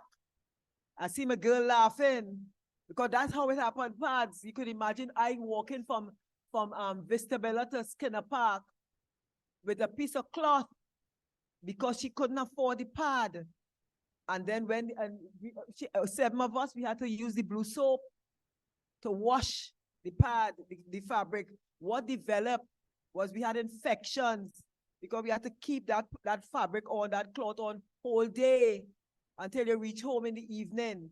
And when you get up, you're walking sideways because it come through all your clothes. So you can imagine girls going through that trauma in schools as we speak. Right here in some of the schools all over, and Chari has taken up that cause, and the Police Credit Union have decided to work with that group to be able to end period poverty. So my girl here, my president here will talk, we will talk. Yes, So definitely. that together we will make the difference. Of course, Yeah, it's a because- good idea. And to it has father. not been, yeah, children have to see trouble before, but they have to wear clothes at this time of the month. Correct. They're wearing clothes, they could wear pads. Now, how much Correct. for a pack of pads? Oh gosh, I tell you, remember I was talking about that Yes. before. I mean, I walked into Super Farm recently and I see $100 and I say, but what Yes. is this? Yes. You know, for the type you will want to wear that make you feel comfortable. Yes. You know, and I am saying that how can people afford this for $100? It is Exactly. expensive, you know? Exactly. $52 for the, Yeah. and have all different one logo Yeah. was just modest. Yeah, but And send me back to Serena, remember Pennywise. Huh? Serena? When Yeah. you walk in, it going No, Margaret, I That's remember it. that one. I know no you Serena. know Nah, She, nah. I know Serena. I'm 40 like RBK. I'm 40 like RBK. Serena. Yeah. But That's what- it really is expensive and it's something that you really have to look at. Yeah. And we as women, we have to be able to come forward if we could afford to contribute Correct. to buy one pack. Yes. One pack, it will go a long way. Yeah. Yeah. Helping Mm. our women and girls to develop a sense of pride. Yeah. A sense of It's a very, very good initiative. Very, Listen, very and the good. Police Credit Union, we are working and partnering with Chari to Yes. alleviate. And I know The it will hardship. continue. So Yes. Who we have now? Well, looking for my fitness girl, like she gone or what? Gone. Oh Lord, it's looking out for her. Yes. All right, let me call somebody's spot. I want to pull Kiba. Kiba, don't watch me like that. Manet, get yourself line up. Manet still here? Manet, don't hide, you know. Manet, come to the front so I can see you now. So I remember to call you. But Kiba, yes, yes, Kiba. Kiba is one of our officers on our credit committee, our very hard-working officers on our credit committee. If you understand. But she's standing because all you see is cute. That is my kind of link. You understand? They put me under some pressure today, but that is my kind of link. So they could imagine. But you know, Kiba, when I asked you what you wanted to talk about, and you said you wanted to talk about balancing the home and work. Yes? And I wanted to really say what when you are now placing an opportunity to give women advice as to how you maintain that balance. What would you say to our membership, our viewing audience, our live audience? What would you say? Hi, pleasant good morning, everybody. Firstly, I would like to say events like these are very few. We need more, right? I think you might have to change him. Hey, right. I consider myself a single parent, right? And I balance my home life because of the experiences I would have experienced growing up, right? It was never positive. Up to today, I feel that I don't have the love of my mother, but I love my mother all. So that negative, I don't want to impact that on my 3 children, right? So I determined, I made sure that my children, I ain't have much, but you see love, I have that. And I make sure that I give my children my all. I get up at 4 o'clock every morning from ever since my first child born. I don't know where it is. Some people that say, when you hire 9 days by your parents, I don't know nothing about that. I know when I come out of the hospital, I had to wash the clothes, I had to feed them, I had to see about them. I don't know nothing else about nobody, how my children, I don't know about that. Right? I space out my children. One is 27, 22, and my last son, the love of my life, 17. Right? And my proudest moment is when people meeting me and telling me, girl, your children are so well-mannered. My children have never been in no confusion, no bacchanal, no nothing. And I take pride in that because I was a warmonger. From growing up, I fight right through. So, and I had to. I not that I wanted to, I had to. Because look up to last night and all, my brother put up all my sisters. He put up his mother. I text him. I say, well, it now confirmed I'm not part of this family. Right? Because that is how I feel. So I enclose my children and I keep them safe. And when I go out there to work, this is my thing to them. Do not open my door. I don't care who it is. And they are so up to today. You could come, you could knock. Nobody will never know I'm not there. Because they're not answering. They're not opening because I want my children safe. And I don't tell my children, be like Mary and be like me. Yes. Don't be 40-something and don't have a house. I could only implement me. Yes. Be like me. Yes. Take all your pattern from me. Yes. Now I give my life to God. Yes. And you see my second daughter, she right on that journey. Yes. And I thank him for that. Yes. Right? And I just want you all to know that it's hard out there. It is real hard. Nothing doesn't come easy. But don't give up. Yes. Don't give up. Look like yesterday I watched a show named War Room. The woman empty out she closet and she started pin prayer all over. She didn't want to tell she neighbor she feels she husband cheated on she take it to God. Yes. And that is what we need to do. We need to incorporate God into our home. Yes. Let him live there. Bring him there. Let's say that no, he can't control me. Yes. He no longer welcome in our space. So I just want to say thanks and I love everybody and Thanks for the opportunity to come in. Of course, I'm so Thank you so I'm much, so darling. happy. Yes, so much, Super. so much. Wonderful. And we're keeping it real. We're keeping it real. And as we continue, I would want to bring on Yes. our supervisor of our HR department, Yes. Samoya Baisden. Samoya has not been with us long, but let me tell you, she has some value system that a lot of us could copy, including me. So, ladies and gentlemen, our supervisor in our TTPS, TTPCU, Samoya Baisden. Good morning, everyone. Happy International Women's Day again. Are you all hearing me? Yes, we hear you. All right. So after hearing all those stories, I'm like, Lord, what am I going to say? So I'm just gonna keep it real, right? Most of my experience that I can speak about, I'm fairly young, right? So I haven't had a decorated past, but most of my experience in life came from the workplace. And I can speak to the challenges that I face as a young professional, trying to be the best that I could be and operate in a space where I don't appear or seem weak, right? So starting off in HR, I started in industrial relations, which is a very aggressive field. So I must say to that, having met Mrs. Bowen, I realized, I say, okay, as a woman, you don't have to be so aggressive. You can be soft, you can be firm, you can be respected, but you don't have to be a man. And my experience was a bit challenging because my first manager was so masculine that she was very, very aggressive. And because of that strained working relationship, I almost lost my child. So it is because of that that I practice HR with a lot more compassion. You would often see me smiling and things like that. And people will say, you know, she's soft. But it's not because I'm soft. I know the experience that I've had. But the experience of going through those hardships taught me to be different. It taught me to appreciate my spirituality as well. I got introduced to the effects of what I would call witchcraft because of that.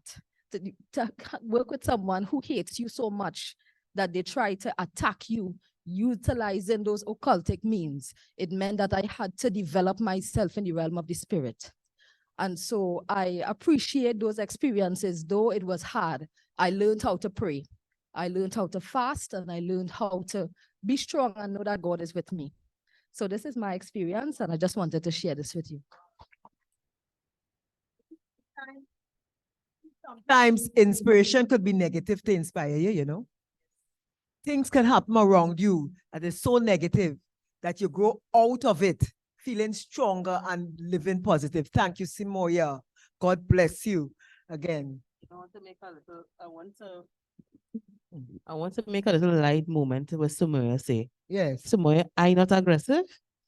I see a fisher eye All right. raise up to the Yes. sky. All right, Miss all right. Bowen, All not right. aggressive. All right, Jackie, you're the most aggressive thing here today on the stage.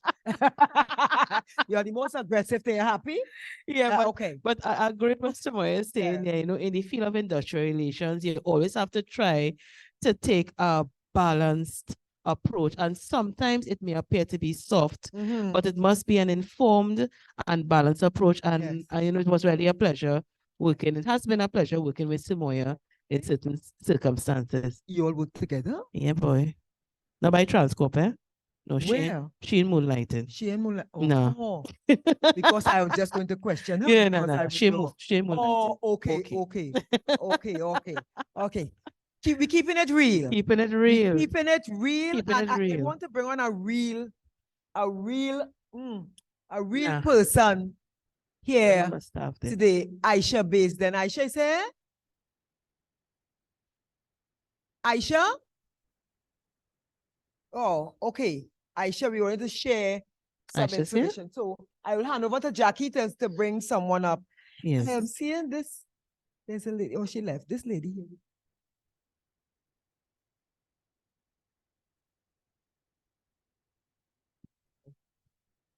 Yeah, yes. Anyone wants to Yeah. listen? I want to bring on Florence. Florence, where Yeah, see, Florence? I see my staff trying to sneak out. To Where's sneak Gillian out. Manet? And not only sneak No, I out, want them too. sneak out with Yeah, with- and tell them with bye. And tell them with bye. And I and give them saying time off. bye-bye. And I give them time off. And them Yes. sneaking out and telling me bye. Bye-bye. Them serious? But you can't leave if the What kind of thing is listener, that? protocol has it. If your boss here, What you you doing? can't leave. What you doing? What you doing? You understand what I'm You- saying to well, you? you're going and carry news then. I saying that. Come, Florence, what you doing here? Florence, come here. And Gillian Manet, line up yourself. Yes. What really going on here, boy? Listen, and feel free to get up and go and have some more breakfast. Yes. There are things, but listen, don't take too much here because here what? Jackie and I have a plan that we ain't cooking tomorrow. So that's all I have to say. Don't take too much. Yeah? Go ahead. Florence. Florence. Florence is morning, one of our everyone. loans and business development officer. Florence is one of our loans and business development officer at Transcorp. And I want to ask Florence what she wanted to talk about today. She said she wanted to talk about the balance between work and study. Why you wanted to talk about that? What message you wanted to share with the women out there?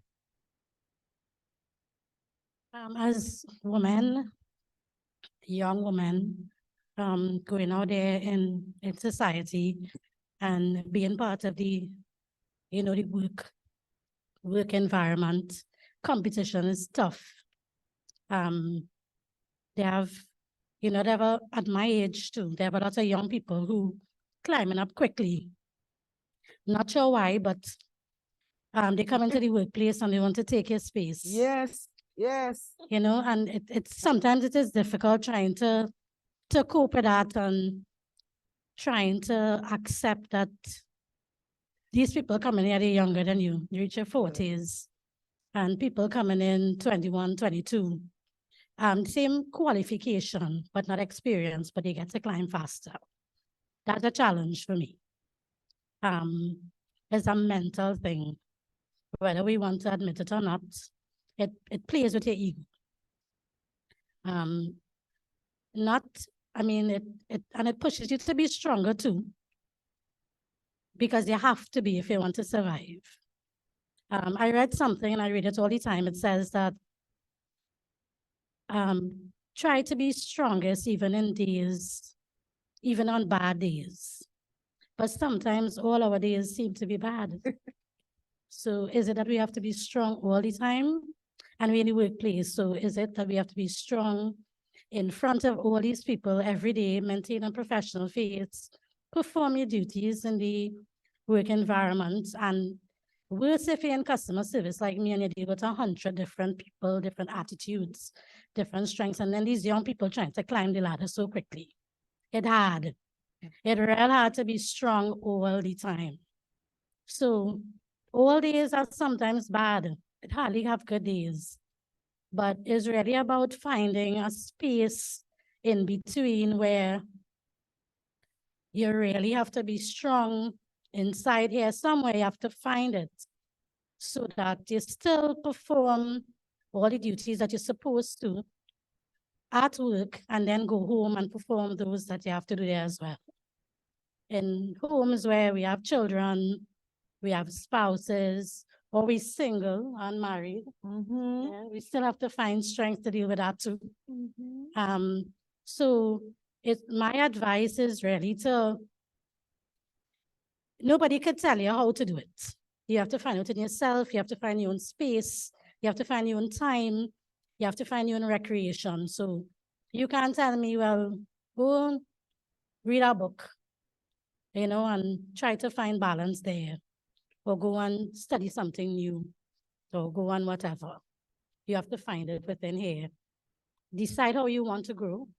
And it may not always be about, getting another degree or doing another program or whatever it is. It might be some other life skill that you need in order to help you build that strength and in order to survive and maintain that balance between workplace and studying and home as well, balancing these three things.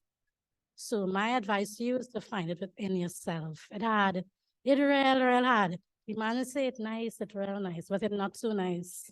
Most times it's not so nice, but we still have to smile. Yeah. We still have to shine, and we still have to keep growing. Amen. Very That real Florence. keeping it real. Florence, I feel you want to give me a little message, you know. I feel that what kind of position you're looking for and you want to tell me. We can talk outside and then I come and tell everybody that Florence, we're trying to set me up Florence. On the red couch. Yeah, on the red couch. Like where to move the red couch down to Transcorp, boy. You know what? I was going to leave and she called me back. Yes. She wanted me to give the message. Exactly. Exactly. Subtly. Yes. Yeah. So we keeping it real. And Yes. ladies, I let me- appreciate if that you are message, not Florence. Inspired Yes. by the many speakers who are coming up here. And you would believe that perhaps it's only yesterday or sometimes I'm walking through the audience and I'm saying, listen, you're going up on the red couch and say something. Yes. It means that it's here. Yes. And there are times when you need to take here and bring it here. Yes. Yes. Yeah. And you Yeah, heard bring the it here. passion when Yes. Florence is talking, you heard the passion. Exactly. What are the challenges? And I tell you yesterday to write the challenges you have in Transcorp here. Can I will deal with you when we go down the road. You hear what I'm It's saying? too much. It's too much to write. Yes, you need to, Yeah, it was we need to deep. bring it That was here, deep. But then Yes. we have to be so careful because words have a way, because with your mouth, you can start a fire and end a fire. Correct. Correct. Yes.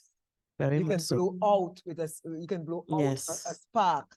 At Yes. the same time, the same mouth could blossom into one of the biggest forest fires. I've been Yes. tempted to do that a lot of times.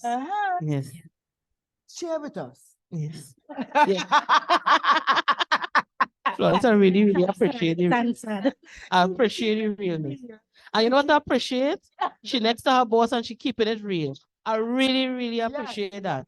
You understand? I Yeah. appreciate that, Florence. I feel that when we leave here today, we will really go away feeling Yes. a different way. Not empowered, because we come in feeling empowered. We are empowered, you know. Yeah. It's sometimes we just need to remove the sheets, remove it. And sometimes you need to ask yourself at times, who am I? Am I a channel or am I a container? Who am I? And there's times that we collect SHIT. There's a place for that. Put it PG-13. there PG-13. and tap it. PG-13. Yes. And tap it. Pull it down. Turn it away. Get rid of the Goliaths in your life. Be the David. Correct. I want to call from Thank you so much, a Florence. member of our supervisory department, Dana Joseph, to come and share her thoughts with us today. Our next young, what? Florence, Florence. she young. Florence. She young, eh? Watch, you see? Mm-hmm. Hi. But you will see the difference. Come, Dee. Jillian, man, line up yourself. Stop hiding behind that podium. Good morning, everyone. Morning. Well, first, let me say happy International Women's Day to all of you lovely ladies in your room and those online as well. My name is Dana Joseph, and I am actually the chairman of the Supervisory Committee for the Police Credit Union. What do I say about myself? So I am a chartered accountant. I work at one of the accounting firms in the country. I serve as a senior manager in assurance services. So I manage a group of individuals at work. It's sometimes very difficult, both male and female. And I would say females are always easier to deal with. And why I would say that is because sometimes the men look at you and, you know, they always think that they're the more powerful being. So it's sometimes difficult to develop that rapport with them and get them to understand that I am actually the senior person here. And, you know, we could develop a better relationship, both of us, not looking at each other based on gender roles. I would like to say that I feel very fortunate to be surrounded by a lot of powerful and inspirational women in my life, in all aspects of my life. I would say my friends. I have a lot of female friends and they're always very supportive.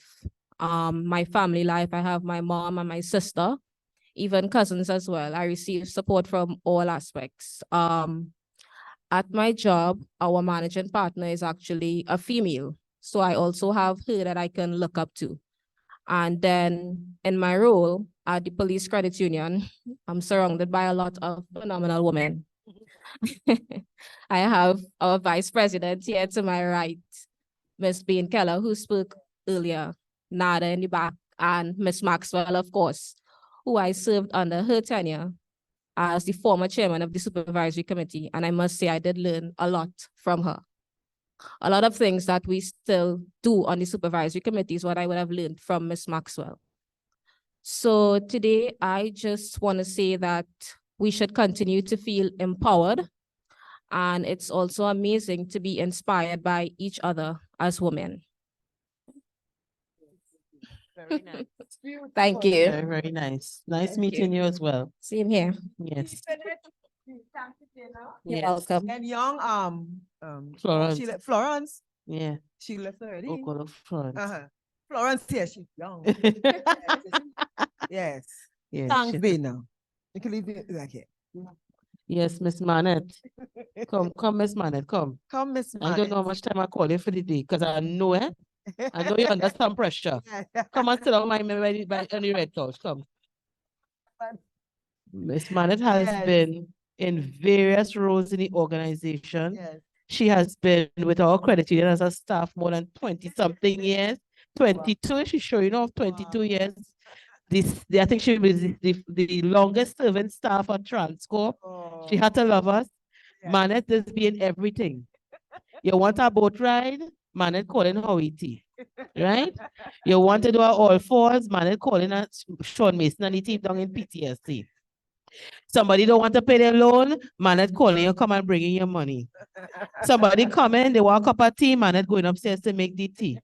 You know, you just have a staff member who is in everything. Something like how Florence is. You know, and I want to say the staff that we have sitting here as well too. They're always in everything. We have a Fisher sitting here as well too. A Fisher get away, even though the time is 11 o'clock, but I have to get in a piece of a Fisher before the time end. You know, you just have staff. I want to really, and I want to publicly recognize my staff at Transcorp. I tell them all the time, we have beautiful staff at Transcorp. You know, sometimes you see things in an organization not going well.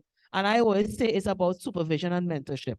When your mentorship and your supervisory programs or your managerial programs break down, I think that is where you have issues with your staff. But once you have that nexus between your strategies that are developed by your directors or the executive management, and you have the energy from your staff, I will want to say you have beautiful staff. I also recognize beautiful staff from PCU. I come here and some of them I don't even know, and they call me Miss Bowen because they have that customer service. They know what it takes. They make the sacrifices. When you look at PCU's Facebook page as well too, you see them shining light.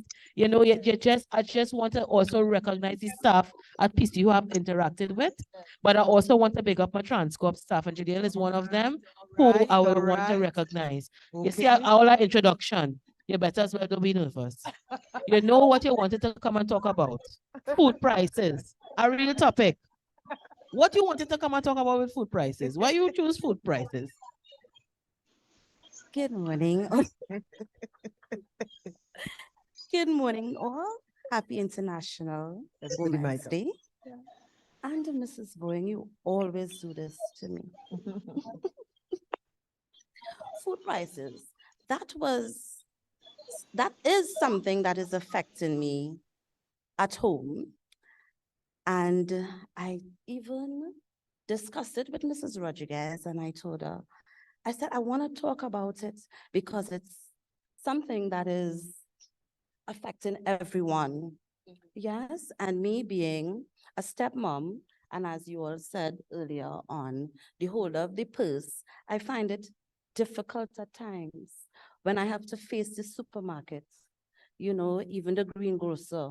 Prices are continuously going up every time we visit the supermarkets, you know, and sometimes I even look at when we are trying to live healthy, we are trying to buy the best for the family, for the kids, for the stepkids, And we cannot accomplish that, you know, because of the economy to the economy, and has a lot to do with the increase in prices. And sometimes we tend to say that we look at things, we tend to want to purchase the things that we need, you know. And when we look at stuff, we kind of have to choose between the brands or things that we could afford to purchase. And those stuff that is of high price, we are unable to meet that. Some of us are affected too by the low income, you know, medium income, and we cannot meet that demand at City all. staff and then the Port Credit Union, they bought, You know, so we have to manage both. And in managing both, sometimes we choose the cheapest item over the item that has quality, you know. And some of us, we, you know, even in the workplace, we tend to be conscious. So gosh, I am going to go on a diet. I am going to eat healthy. I am going to do the right things. And that cannot happen. We know deep down it cannot happen because it is hard to achieve, or there's a struggle, you know. And in bearing in mind that all these keeping us from doing the correct thing and eating healthy and providing proper meals for family, you know, we still try, you know, but it is a bit difficult. And some of us could afford it. And then we have those who could afford it. They are not willing to share or to give you the knowledge as to how to acquire these things. So I am saying, you know, let us start to grow our own food at home. It is not too late. I have started. Sometimes I make attempts, you know, to start. I started at one point in time and just cannot keep up with it, you know. And I say, let's grow our own food so we can give someone else part of our crops, and we could save on some aspect of our expenses at home, you know. So in closing, I want to say thanks again for having me, Mrs. Rodriguez. Good. And you ain't closed yet, you know. Good. We're growing. When Grow did you your really own going home food. there? Here's what I am. When you go to the supermarket, extra food. Is that what is Go down you to the advertise left for extra side, food, eh? right? They have what they call it, there's a name for it. It's the same. No, not plenty for 20. Sometimes them plenty 20 I kind of get Expired. tired. And they read the label before you think it. How much milk they Yeah, give? you that 20. Only milk. A part. Yeah, no, we ain't buying old stuff. What you're buying is stuff that turn a slight color. For watering. It's not, it's because I buy it. When I go home, I take off the like the lettuce, we're paying $22 for, they have it for $10. As soon as they take off the first peel, it's looking good as if you're buying for $20-something. There's a bag of cucumber. Feel the bag of the cucumber. When you look at it, I ain't worried to go and buy nonsense. But look at the bag of cucumber. Right next to it is for 22. The one you have is for 10. I asked them here. They say why? They say it's because it's looking funny. I say, when I cut it up, it ain't looking funny at all. So sometimes as women, you have to start to walk and buy and look at things. You get it at a cheaper price. Yes. Even if your guy, I call it banded food because two of them band up together. And banded food. Look at the butter. 2 for the price of 1. The other day, I was selling 4 margarine, low-fat margarine, for $20. 4 packs. 4 into 20 is so much. All younger than me. 5. The retail price was 11-something. When you look at it expiring about a month in advance, go home and make bread and put it in the oven. And put it in the piece, and so on. All these are things that you could do to help you. Yes. When you're buying the milk, And so on, they're buying 2 for the price of 1. When they go home, drink it, put punch, put peanut butter, put everything for the next 3 Carrot. days, put carrot, everything, and make some milk drink Mm. and drink it for the next 3 days. It's gonna last you, the energy will last you for the month until you drink it. Do that. You have to find ways. No, I ain't worried to go and buy something expired yesterday, but sometimes the milk expire in a month. Yes. A month. Buy it at God. 2 for the price of 1. But you know, Margaret, Banded food. a doctor tell me already. You see, but a doctor. So tell me already, when you see they give you an expiration date, it's really 2 months after, you know. A doctor tell me that, you know. Doctor, I just watch that kind of thing too, you know, especially them yogurt and thing. them I just watch that. the price of 1. The other day I went in Massey, and so on. I push in my trolley. Everything in my trolley was 2 for the price of 1 bandit. You know, I sometimes you go by the cash and they're watching you like if you think, it's my card and my money swiping and it going. So this is some of the things I can look at when you go to the supermarket. Look for the sale. Yes. Just as when you're going in the store and you're looking for the sale for the clothes, it have sale in It's food. food. And look for it. Read the label Yes. and so on. And according to Jackie, is a month or 2 months after you can drink Yeah, it. depending on what it is. How much stale food we eating? When they go in the restaurant, where you feel eating?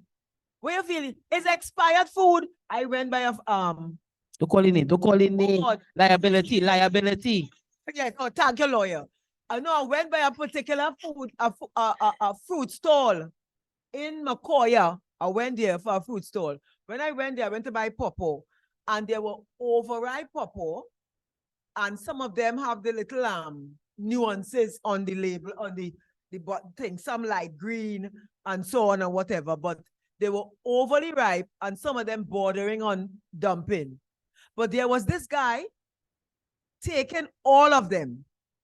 So I always ask him, why he taking? He taking it to make punch. He taking it to make punch. So the punch you're lining up for, the whole thing, is old punch. Old pawpaw that he take from the place and what you call that punch nice boy. Yeah. But you can afford to sell it for cheap because you gain it for next to nothing. Old punch. So when you go next time, you buy it. Go home, cut off the part that ain't good. Throw it in the milk that is going to expire in a month ago. Put some essence and so on, and some cinnamon powder. Thank you, some almond nuts.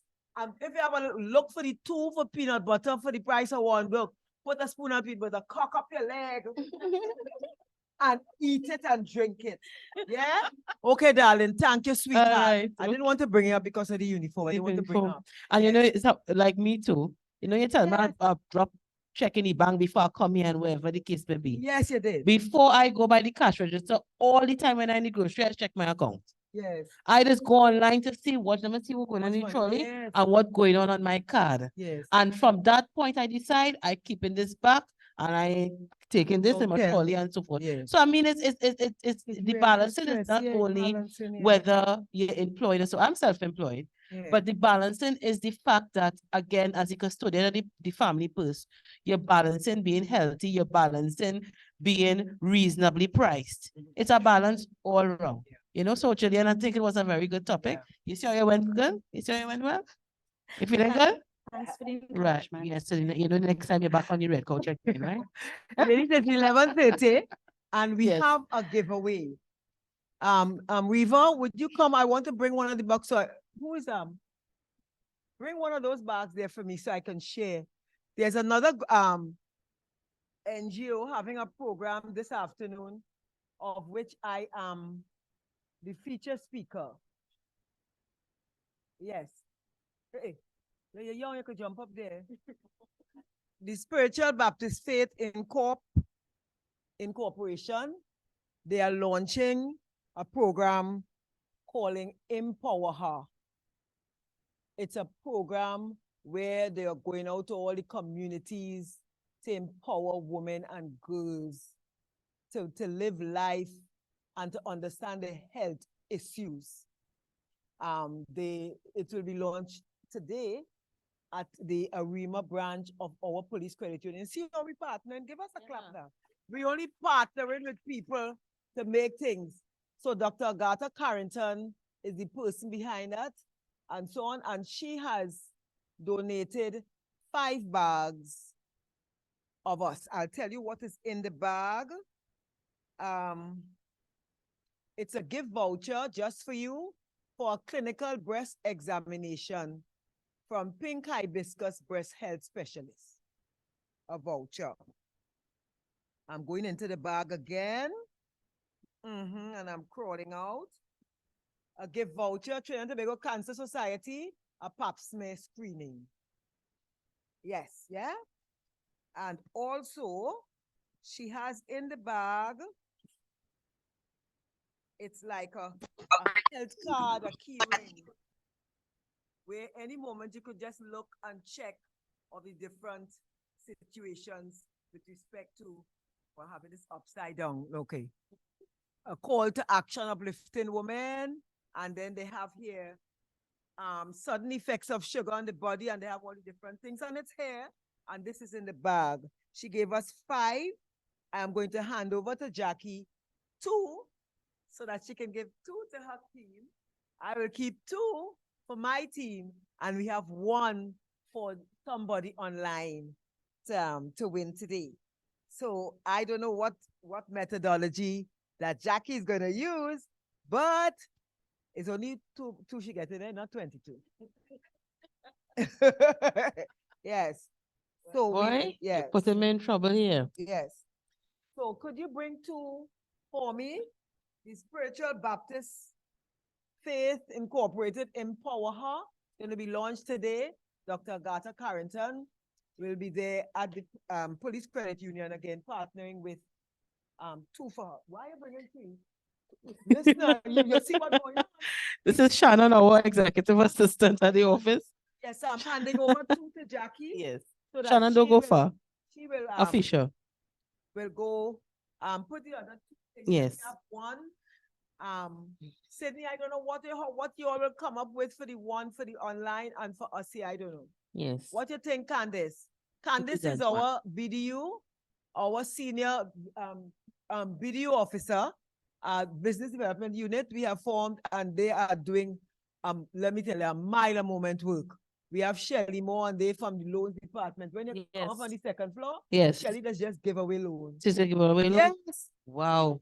Shelly looking good. And this is place And to the be next born. time too, look at her. Look, they're just giving away. Florence, loans, where they start to but give they have away to loan pay. to girl. But they Yeah, have my to friend. pay. Oh, they pay. And so on. We Florence, have you hear that, Lavon eh? Armstrong, Lavon, she left. Lavon is there. We have all our team. And Yes. listen, I am so proud of my team Correct. in the Police Credit Union. Give our Police Credit Union. And they're all Yes. women. Yes. They're all women. And they have worked. Shelly with us, how long? Shelly with us was in nearly 20 years. Yes. Sang 21 21 you see? years.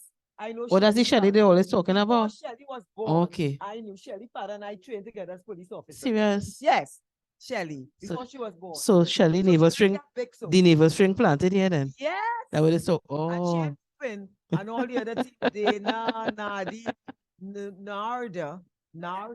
I have to pronounce the R. Yeah, she that's R, put in and a so R. on. We have She Angie. sing for the R, you know. Yes. Remember she yes. sing for the R, you know, so you had to leave the R inside it. And then some. Double R. We have Anjani. Anjani's there. Oh, there she is. Yes. Listen, now she's short. Yeah. But Anjani, you'll join the police service now. They're going down from 5'4". Yes, you could join the police service now because they can be shorter than 5'4". Yes. So yes. very soon we will have them. Perhaps put 2 steps there for police to come up when they're That's coming what I'm up and talking so on. about. And they have to walk with steps when they're talking to people. Put the step and stand up on And it. then stand so up on it. Yes, and so on. So we have a handover again because this Yes. would be, oh, your last? Yes. Yes, we would have one from her, and then after, I'm going to have Shelly come up and say something, and Shelly will be the one closing. Yes. Closing, yes. Yes. Okay. But I'll call a Fisher to give out the 2 prizes to me. I want to see a couple of my Transcorp members. Who are my Transcorp members? There. I'm seeing, and I forget the name. Call your names to me. Trisha Jackman, Franklin. Wendy Montrisha. Marcia Richards. Anyone, any other member from Transcorp? Sorry? Camille. Camille, what's his surname? Right. So Camille, I want you to come to collect your the first prize. And while Camille is coming, I would call Candice, and Candice will identify who the person she want to give out the 3 vouchers from, yeah? Yes. Camille, I welcome you. I hope that you're enjoying the program. Yes. As a token of our appreciation, Yes. we Picture, look for the picture, yes. congratulate you. Yes. Women's health. Yeah. Thank you. And Trisha?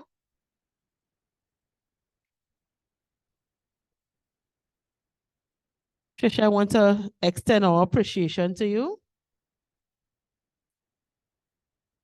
I think this is the first time that I have seen you attending one of our functions. No? Like I didn't recognize the face. I know the 2 faces in the back, they just be on my lime on my boat ride and thing with me, but I want to recognize. That's it. Everything else. So I want to recognize you and thank you very much. We appreciate your attendance today. Yes. From San Fernando. Yes? Yes. So thank you, Miss Afisha. Afisha, want to say anything before you go? I know that. We will now call Candice, Yes. our Business Development Unit Officer. Good morning, everyone. We put out a call yesterday for some of our members to come in person to attend. So I just want to get a sense of who would have responded to that. Anybody from our Miss Maxwell, not you. No, Maxwell. Miss Maxwell, behave. Yeah? All right. So we just want to say thank you for accepting the invite and just to get a sense of, you know, if we know what we're celebrating. If you could just answer this question for me. What's your name, lady in a stripe? Yes. Sorry? Luan Johnson? Luan Johnson, can you tell me what, sorry, I'm out of frame. Could you tell me what is the theme for this year's Women's Day?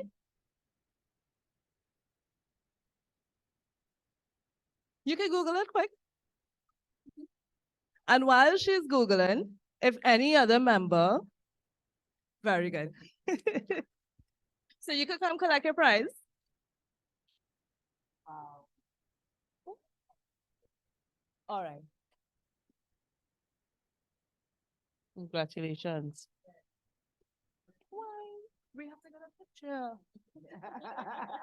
Stephen, where you? All right. Nice. Here you are.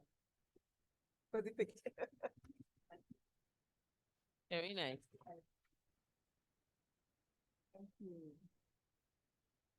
The second prize will go to anyone, if you haven't done it already, you have time, that would have shared one of our videos this morning on our Instagram and Facebook. Anybody did it yet? Ms. Maxwell, you?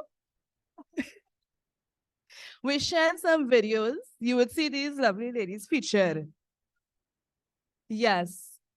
All right. Well, this is yours. You really work for that prize, Maxwell. Oh, God. You pelt ball, you pelt bat, you pelt all kind of things. You give me some cricket strategies for that prize, boy. Oh, God.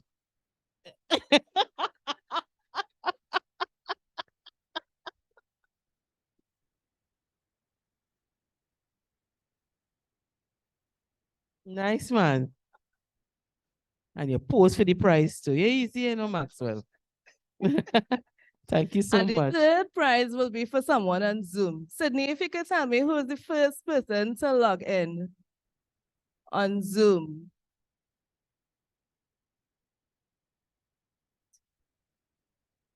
One moment.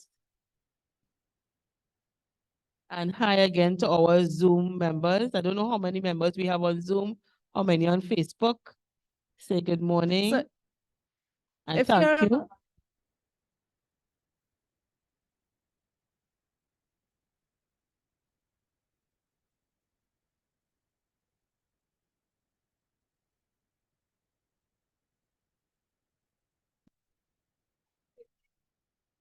That's Mona.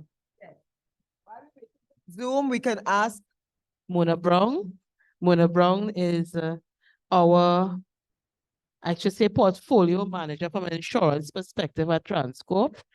Mona feels she get away on this red couch. Mona ensures that our members and also her clients receive the best possible advice as it relates to ensuring your family's future in the event of death, and also as it relates to medical insurance. I know that both Transcorp and Police Credit Union have their respective insurance portfolio from a medical perspective. And I want to encourage members, join your medical plan. It is very important.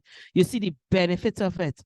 I know that recently we had an experience with someone who dropped off the plan and their wife got terminally ill. And thank God she survived, but it was a terminal illness. And he had to come to the credit to withdraw $100,000 from his shares to pay for her medical bill because it was urgent. I mean, at the end of the day, if you pass through the public health system, we understand the restrictions, the delays, and so forth. And of course, he wants his wife to survive because he like her cooking. He wanted to continue to cook, clean, wash. You know, the men and them. He don't want to lose that wife. So he came and he took 100,000 in shares.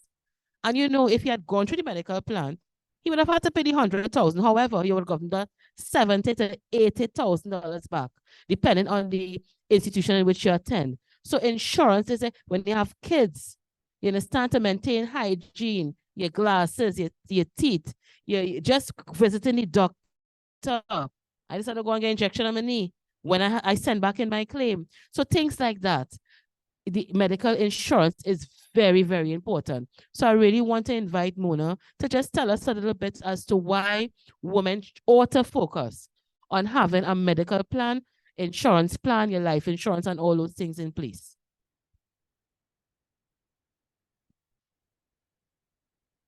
Happy International Women's Day to everyone in the room.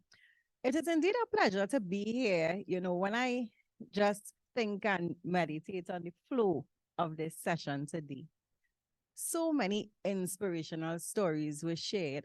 And, you know, just to be in a room, when you listen to what each person shared by their testimony, because, you know, the word of God says we overcome by the blood of the Lamb and the word of our testimony. So we heard some very powerful testimonies here today.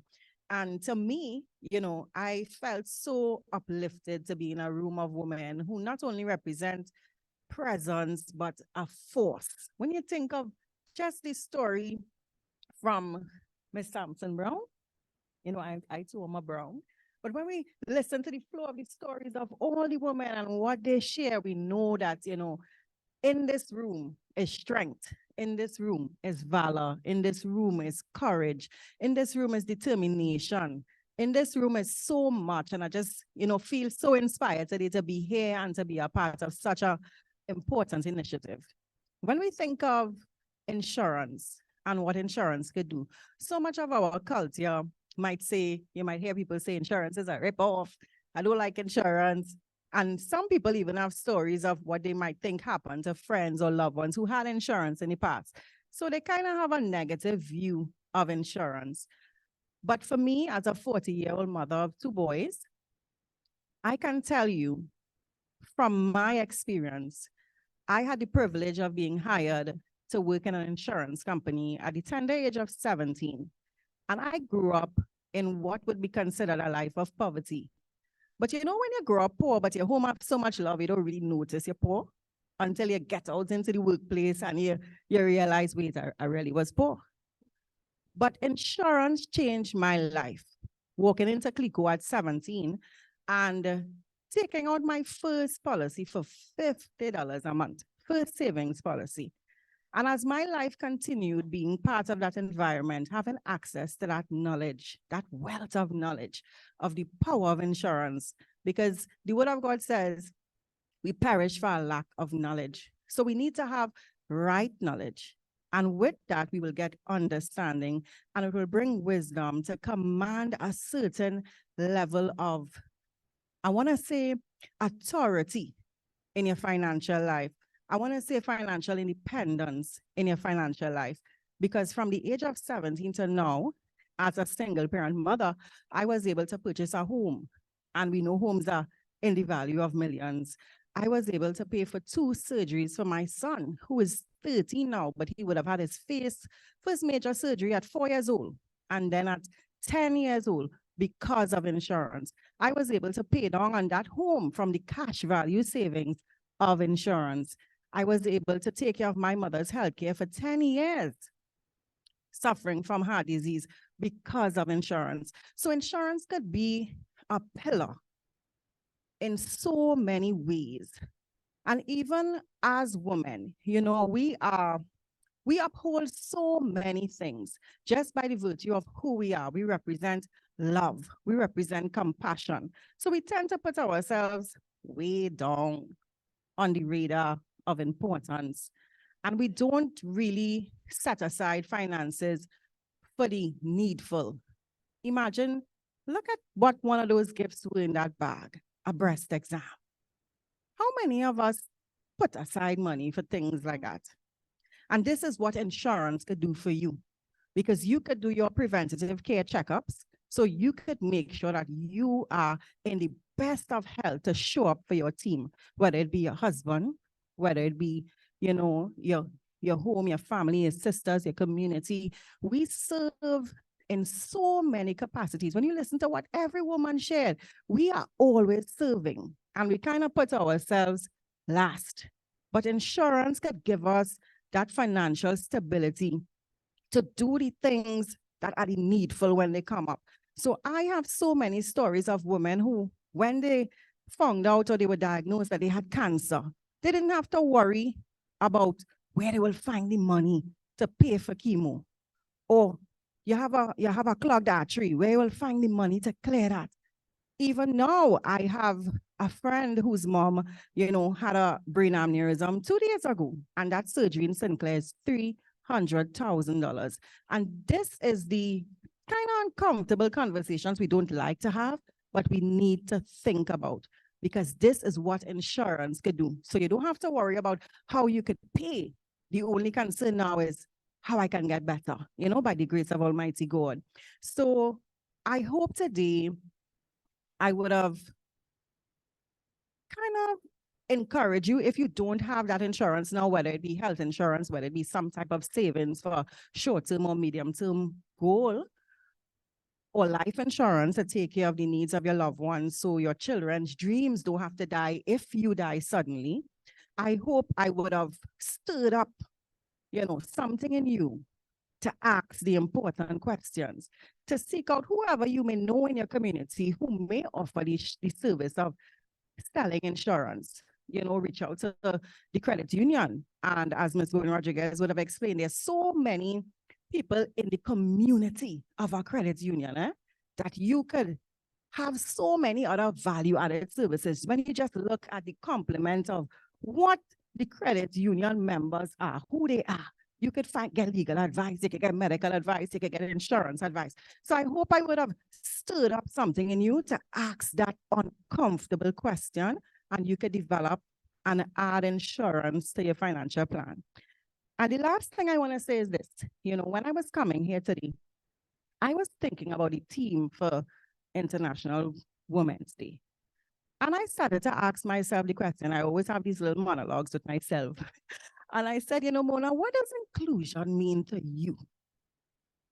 And then I said, you know, to me, inclusion means to be seen, to be heard, and to be valued. In this room, we have women here who, even in their homes, they may not feel seen. Even in their relationship with their husbands, they may not feel heard. Even in the workplace, they may not feel valued. So I want to encourage each and every person sitting here to ask themselves the question, because remember, we kind of live in our own world, in our own castle, where we always tune into the WIIFM, what's in it for me, you know, what I going to get.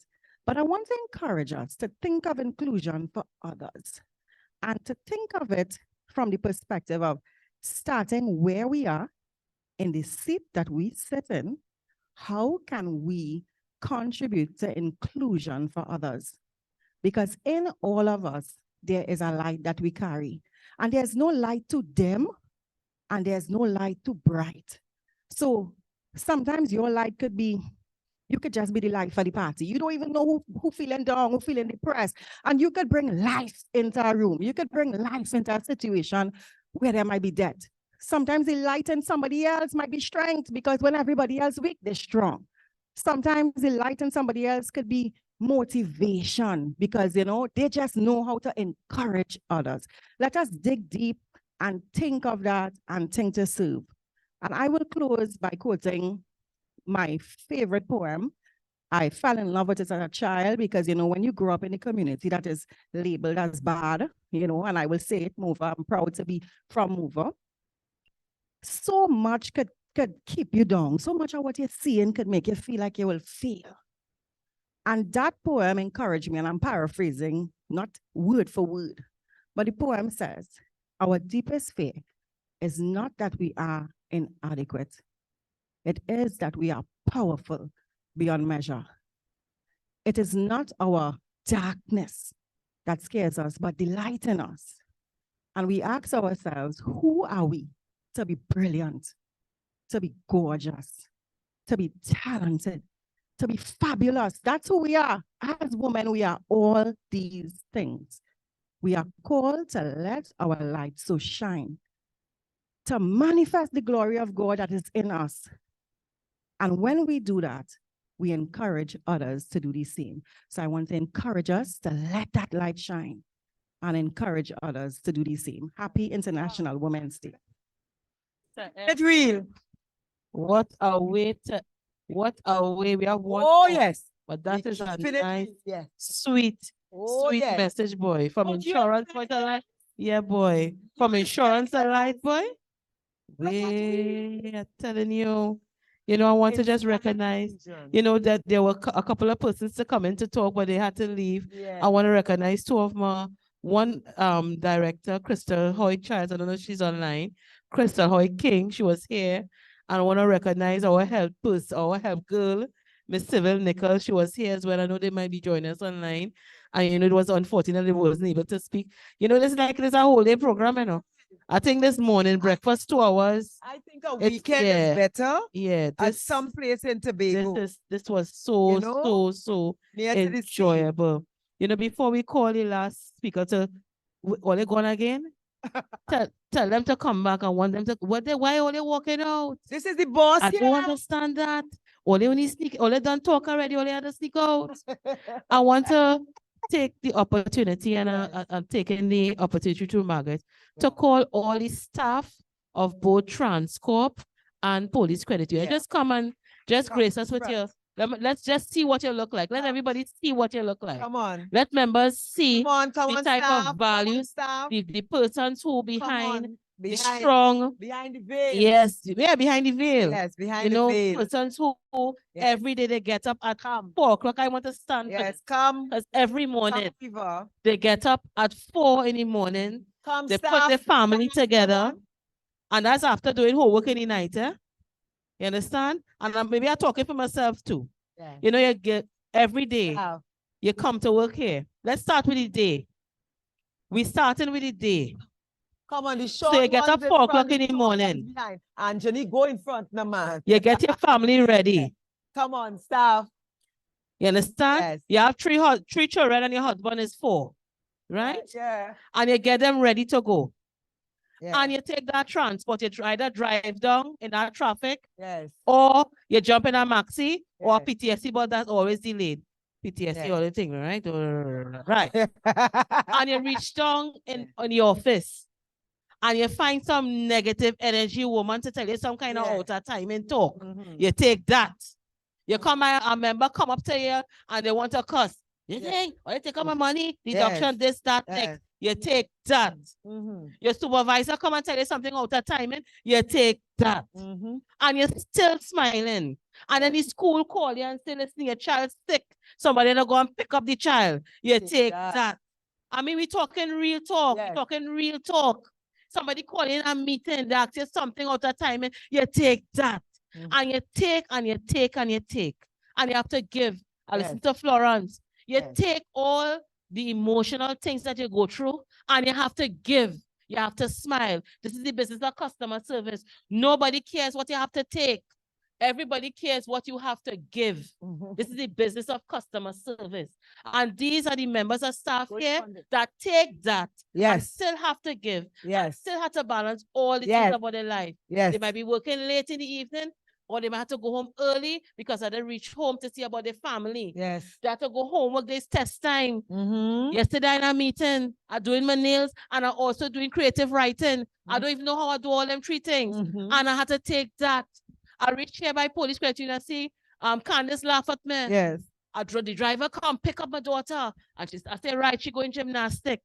And my son tennis clothes in the back. And I forget that. And he called and say, oh God, he ain't say nothing. I said, all right, the tennis clothes in the back. I said, he going to tennis with the uniform. When I pick him up, Mommy, I'm so disappointed in you. I'm so disappointed. I had a rough day and you did not, that's how we just talk. And you didn't think about me and X, Y, and Z. And I said, baby, I know I was late. You leave your phone home. You had a rough day. My day was rough too. Like go around Savannah and take a walk. And I walked till 8:30 last night. I take that. And I